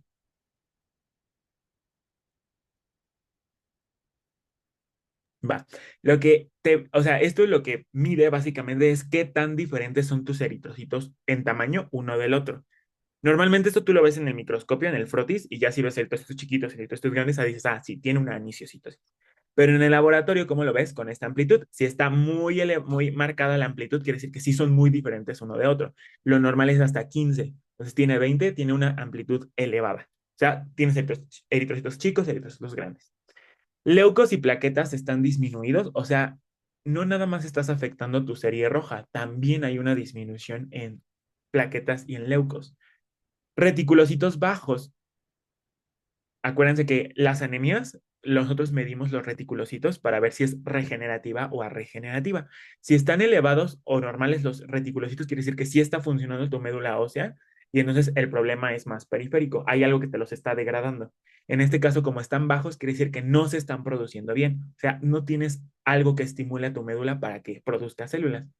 La LDH, la deshidrogenasa láctica, está elevada, quiere decir que pues entonces, pues sí tienes un poquito de degradación. O sea, fíjate, es a regenerativa porque como tal el problema está en la médula ósea, pero también tienes datos de hemólisis porque estás degradando eritrocitos, por eso liberan su LDH y además tienes ictericia. ¿Por qué tienes ictericia? Porque a la hora de que tú degradas los eritrocitos, esa hemoglobina se transforma en biliverdina, luego en bilirrubina y por eso tienes ese tinte ictérico.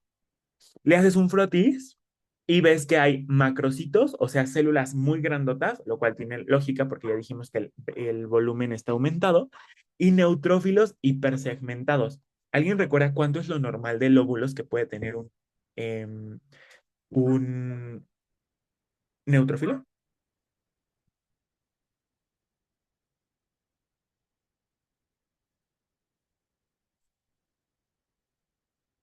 No, hasta cuatro.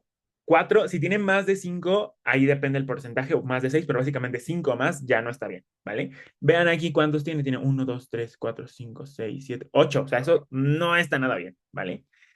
Y por último, la endoscopía, le hacen una endoscopía y ven que tiene gastritis atrófica autoinmune. Le hicieron la biopsia y pues así salió, específicamente en cuerpo y fondo gástrico.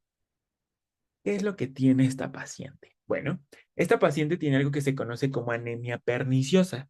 ¿Qué es la anemia perniciosa? Es una enfermedad autoinmune causada por una hipersensibilidad de tipo 2, específicamente de tipo autoinmune. Aquí se comparten varios mecanismos, la verdad es que en este no me interesa tanto que sepas el por qué, pero puede ser tanto fagocitosis, puede ser inflamación principalmente, pero ¿por qué? ¿Qué es lo que ocurre? Acuérdate que nosotros a nivel del estómago tenemos dos principales células, las principales y las parietales. ¿Te acuerdas qué producen las células principales?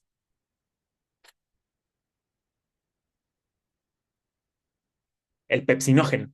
Y las parietales producen el factor intrínseco y el ácido clorhídrico. Entonces, ¿por qué es importante esto? Este factor intrínseco es importante para el metabolismo de la vitamina B12. La vitamina B12 básicamente es una vitamina que es muy sensible a que se degrade. Por eso en la saliva se protege gracias a una proteína llamada aptocorrina. Después cuando llega al estómago se degrada la aptocorrina y se une ese factor intrínseco. Entonces el factor intrínseco, espera, ahí está. Este factor intrínseco lo que va a hacer es protegerlo. Lo protege de la acidez y también favorece a que se absorba, donde se absorbe principalmente a nivel del ilion terminal. Entonces, eso es básicamente lo que sirve. Ahora, ¿por qué queremos vitamina B12? Si tú te acuerdas de tus clases de bioquímica, la vitamina B12, la cobalamina, sirve para la síntesis de ADN. Entonces, si tú no tienes vitamina B12, no vas a poder sintetizar, ay, ya se quita esto, no vas a poder sintetizar adecuadamente ADN. Entonces, células que se tengan que estar dividiendo no se van a poder dividir adecuadamente. Entonces, por ejemplo, tú tienes esta célula, cuando se quiere dividir, pues te va a generar una célula muy chiquita y otra más grande porque no se dividió adecuadamente. Este de acá igual en una chiquita y en una grande.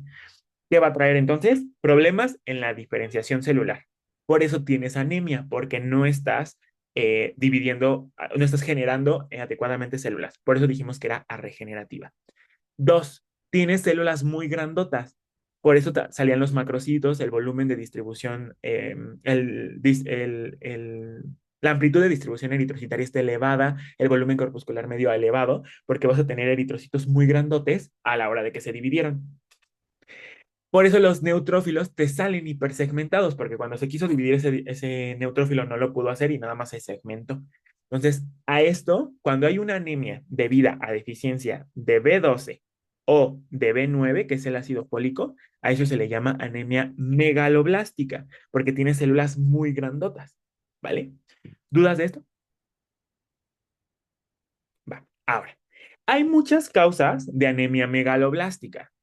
Anemia megaloblástica, eso no se te olvide, es anemia por deficiencia de B12 o de ácido fólico, porque también el ácido fólico interviene en la síntesis de ADN. Aquí la clave, ¿cuál es? Si esto se debe por causas autoinmunes, o sea, tú estás degradando el factor intrínseco o estás degradando la célula parietal, esto se llama anemia perniciosa, que es la principal causa de anemia megaloblástica. Entonces, son diferentes conceptos, anemia megaloblástica y anemia perniciosa. Una causa de anemia megaloblástica es la anemia perniciosa, ¿vale? Ahora, ¿cuál es la característica aquí? Esta B12, además de servir para la síntesis de ADN, también sirve para la mielinización. Y entonces, esto es un dato característico. Los que tienen deficiencia de B9 no van a tener daño neurológico, porque esta B12 sirve para la mielinización principalmente de las astas posteriores de la médula espinal. Por lo tanto, los pacientes tienen desmielinización a ese nivel y tienen problemas en la propiocepción, ¿vale? Esa es la principal característica. Entonces, conclusión de esto. Hipersensibilidad de tipo 2, anticuerpos, o cuál es el antígeno Diana, factor intrínseco o las células parietales. El más específico, ojo, es el factor intrínseco, ¿vale? Eh, Cosas que se relacionan a esto, pacientes que consumen fármacos, por ejemplo, inhibidores del receptor de histamina, inhibidores de la bomba de protones, la metformina o infecciones crónicas como Helicobacter pylori, son factores asociados a esta enfermedad, aunque es muy común que los pacientes, además de esto, tengan otra enfermedad autoinmune, por ejemplo, tiroiditis, vitiligo es como la más común, ¿vale? Debido a esto. Cuadro clínico. Pues vas a tener una anemia megaloblástica. Ya dijimos que una anemia megaloblástica es una anemia por deficiencia de B12 o de ácido fólico. ¿Cómo se ve? Pues es una anemia arregenerativa, o sea, tiene bajo conteo de reticulocitos. Dos, te salen células muy grandes, o sea, tienes aumento del volumen corpuscular medio, ¿vale? Y vas a tener diferentes tamaños, por eso también tienen la amplitud de distribución eritrocitaria aumentada, ¿vale? No nada más se afectan los eritrocitos, se afectan todos los linajes. Entonces puedes tener pancitopenia leve, o sea, trombocitopenia, leucopenia, debido a que no se están dividiendo todas. La eritropoiesis es ineficaz. Esto está bastante interesante. Como tus células al final te salen grandotas, no son funcionales. Entonces se degrada ahí mismo en la médula ósea, como que la médula ósea dice, caray, no me salió esto. Entonces lo voy a degradar antes de que salga. Entonces empieza a degradar la médula ósea células antes de que salgan. Por eso, como degrada eritrocitos, ya te dije, cuando tú degradas el grupo hemo, se transforma en bilirrubina y esto te da la ictericia leve, ¿vale? Esto es el dato clásico de estos pacientes. ¿Qué más? Como es importante para la síntesis de ADN, ya te decía, células que se están regenerando constantemente no se van a poder regenerar. Las principales son las células sanguíneas, pero también los epitelios. Los epitelios constantemente están en proliferación. Por eso estos pacientes tienen inflamación a nivel de la lengua, queilitis angular, también puede tener inflamación de la mucosa gastrointestinal. ¿Por qué? Porque no se está regenerando. Este es un dato característico de estos pacientes. Ahora, te decía que la diferencia entre la deficiencia de B12 y la deficiencia de B9, o sea, de ácido fólico, es que los que tienen deficiencia de B12 tienen alteraciones neurológicas. ¿Esto por qué? Por el papel que tiene ¿cómo se llama? La la B12 en la mielinización. Entonces, normalmente lo que pasa es que hay una degeneración de los cordones posteriores, por eso hay alteraciones en la propiocepción, hay afectaciones en la marcha y alteraciones cognitivas, ¿vale? Por esto, por la falta de la mielinización. ¿Qué estudios se pueden pedir también para confirmar eso? O sea, tú puedes tener una anemia megaloblástica, vas a pedir niveles de, ¿cómo se llama?, de vitamínicos. Vas a ver que la B12 está baja, pero en estos pacientes, si no es tan confiable la B12, puedes pedir otros metabolitos debido a cómo es que funciona la B12. Estos pacientes tienen aumento de homocisteína porque la homocisteína gracias a la B12 se convierte en metionina. Entonces, si no hay B12, pues no, la homocisteína se va a acumular y también van a tener aumento de ácido metilmalónico porque no se va a transformar en succinil-CoA para entrar al ciclo de Krebs. Entonces, algo que tienen ellos es que tienen aumento de homocisteína y ácido metilmalónico. Entonces, si tú tienes estos tres, es muy característico que esto sea por B12, ¿vale? ¿Y qué le vas a dar de tratamiento? Pues si le falta B12, se la administras. ¿Por qué se la daría yo parenteral y no por vía oral, chicos? La clave está en la fisiopatología, porque no le das vía oral. Porque también hay vitamina B12 vía oral, pero porque ahí no se la darías, a diferencia de otras causas de anemia megaloblástica, porque aquí solamente es parenteral. Por la glositis. ¿Por qué? Por la glositis. Una es porque sí, muchas veces tienen esta como intolerancia a la vía oral, entonces muy buena observación, puede ser eso, pero la principal es porque pues, no tienen factor intrínseco. Entonces así tú se las des, como estás degradándolo y no lo producen, pues no lo van a absorber. Entonces, a diferencia de otras causas de anemia megaloblástica en donde sí se lo puedes dar oral, aquí 100% es parenteral porque no se va a absorber. ¿Cómo es el esquema? No te lo van a preguntar, es que esto es lo que voy a estudiar para el INAR. Entonces, la clave es que se dan un gran, o sea, bueno, 1000 microgramos intramusculares semanales y esto se repite de 4 a 6 semanas y después, en el caso de la anemia perniciosa, aquí el tratamiento es de por vida. Se tienen que estar inyectando cada mes. En otro tipo es hasta por un año, pero principalmente aquí es de por vida. ¿Por qué? Porque pues nunca van a producir esa B12, ¿vale? ¿Cuál es lo malo de esto? Debido a la inflamación gástrica que se tiene, estos pacientes desarrollan esto que tenía la paciente, que es esta gastritis atrófica autoinmune. Entonces, si te ponen un caso, obvio no en el DEPA, sino en la vida, si te ponen un caso de alguien con deficiencia de B12, o sea, anemia megaloblástica y gastritis atrófica autoinmune, eso ya es perniciosa, ¿vale? Por lo tanto, estos pacientes sí tienen un riesgo aumentado de generar cáncer de estómago debido a la inflamación que tienen. Ya vamos a ver cuando lleguemos a cáncer por qué la inflamación te puede dar cáncer. Y ya. ¿Dudas, preguntas, chicos, de anemia perniciosa? ¿No? Va, muy bien. Entonces, conclusiones hasta ahorita. Hasta aquí le vamos a dejar el día de hoy, porque ¿qué hora es? Sí, ya le vamos a dejar aquí. Entonces ya vimos tiroiditis, Graves, anemia perniciosa y púrpura trombocitopénica autoinmune. La siguiente clase terminamos con las órgano específicas y vemos mis favoritas, que son lupus eritematoso sistémico y artritis reumatoide. La verdad es que, o sea, este tema es un tema muy clínico, entonces mi recomendación es que entiendan la fisiopato, porque así sacas todo, pero te digo, aquí dejo como lo que te suelen preguntar, ¿vale? Y el cuadro tipo. Y pues ya, ¿dudas, preguntas? ¿No? Perfecto, chicos. Pues fue un gusto estar con ustedes. Nos vemos en la siguiente clase para terminar con autoinmunidad. Cualquier duda, pues me pueden preguntar. A quienes vea al rato en el repaso, si tienen la oportunidad de conectarse, conéctense. Creo que vale mucho la pena para ir repasando bloque 2.